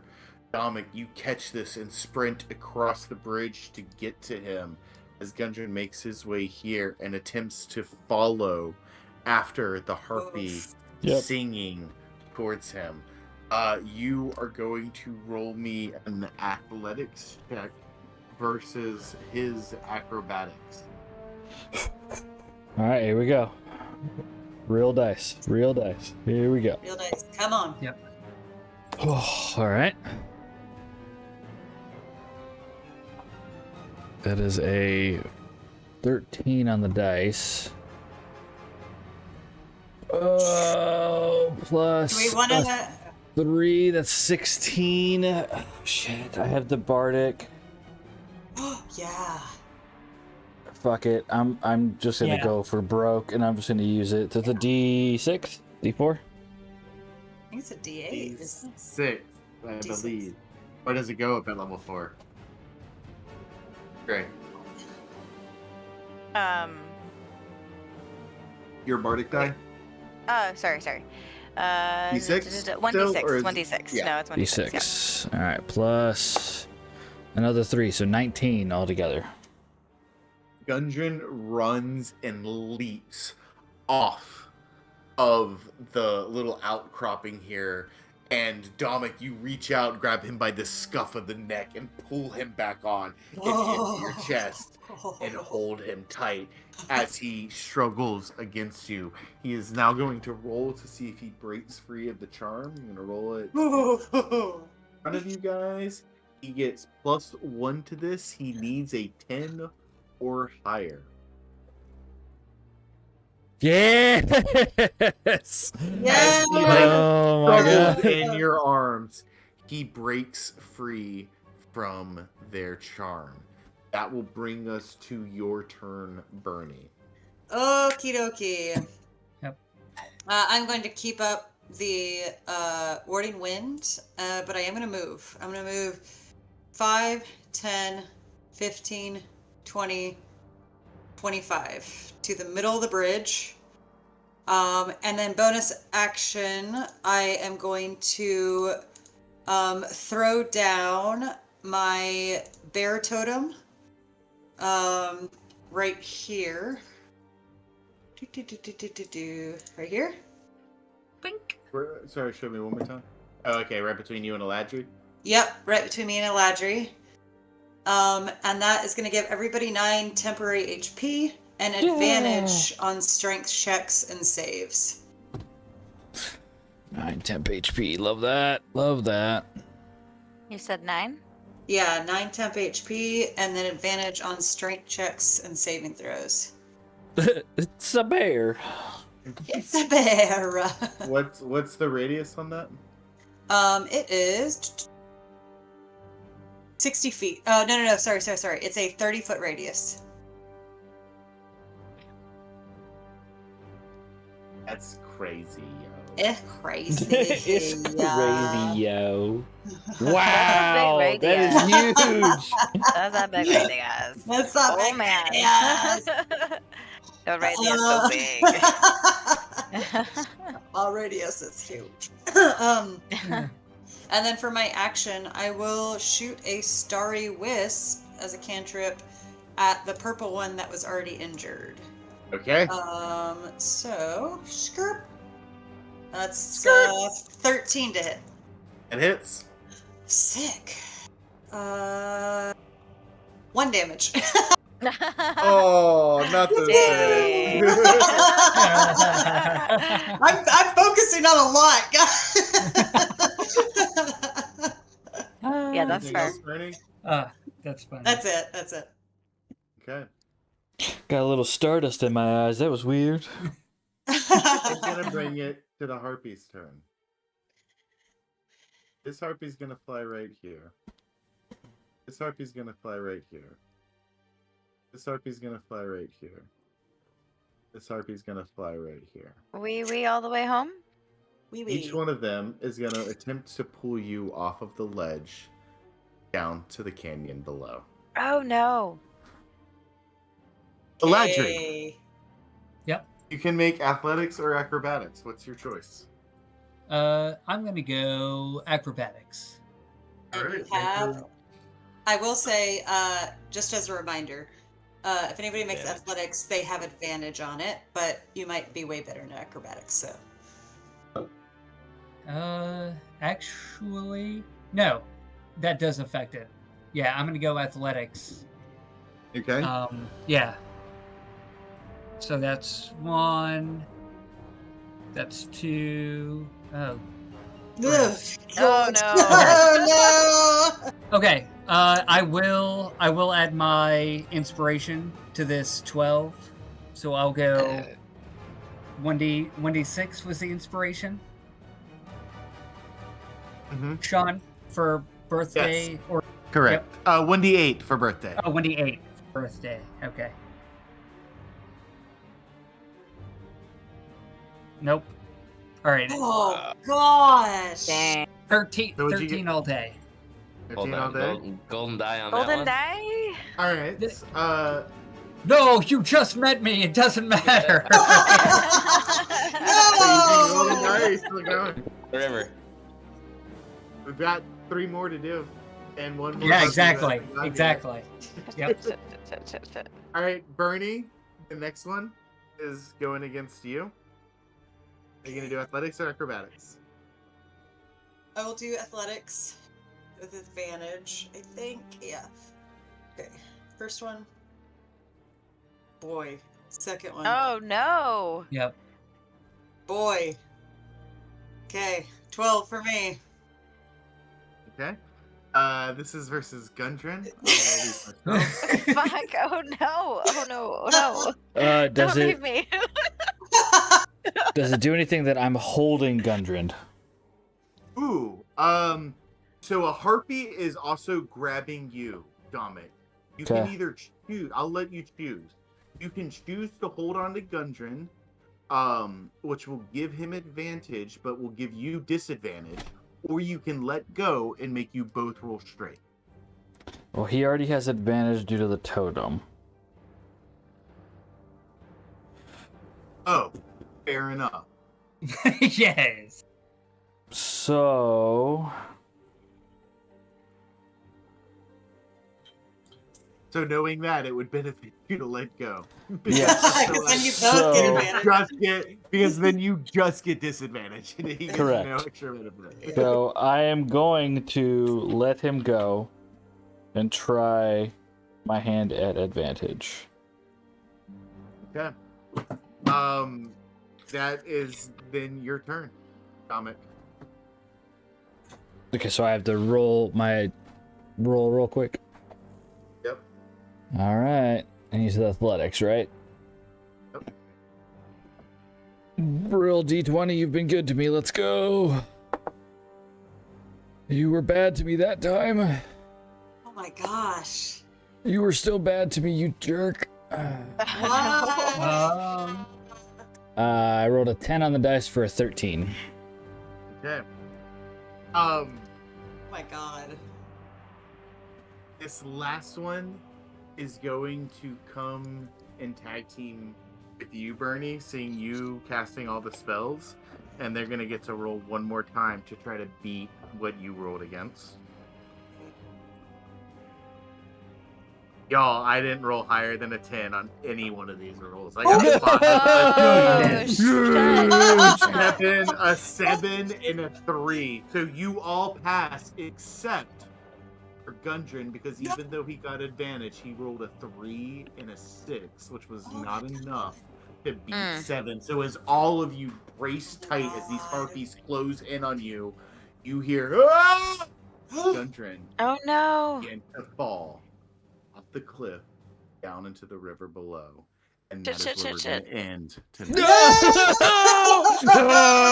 Damn Sorry, it. Daisy. Oh This is a good girl. Oh, damn. Woo! Yeah, that's dude. good, though. So good. that. This That's is good. such a good battle.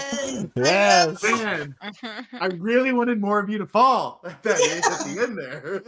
That was crazy. We all rolled like shit. Yeah, we did.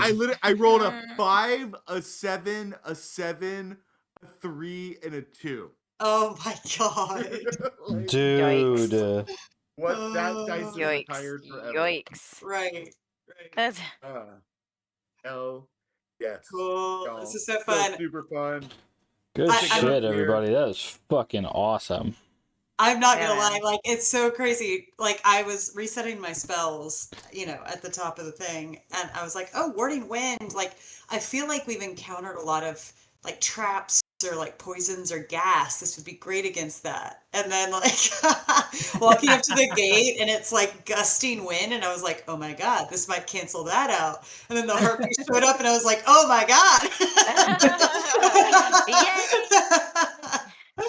It's like having the perfect card in Magic. Where you're like, I have the Yes. perfect thing that's gonna shut Yes. you down, bitch. Holy shit.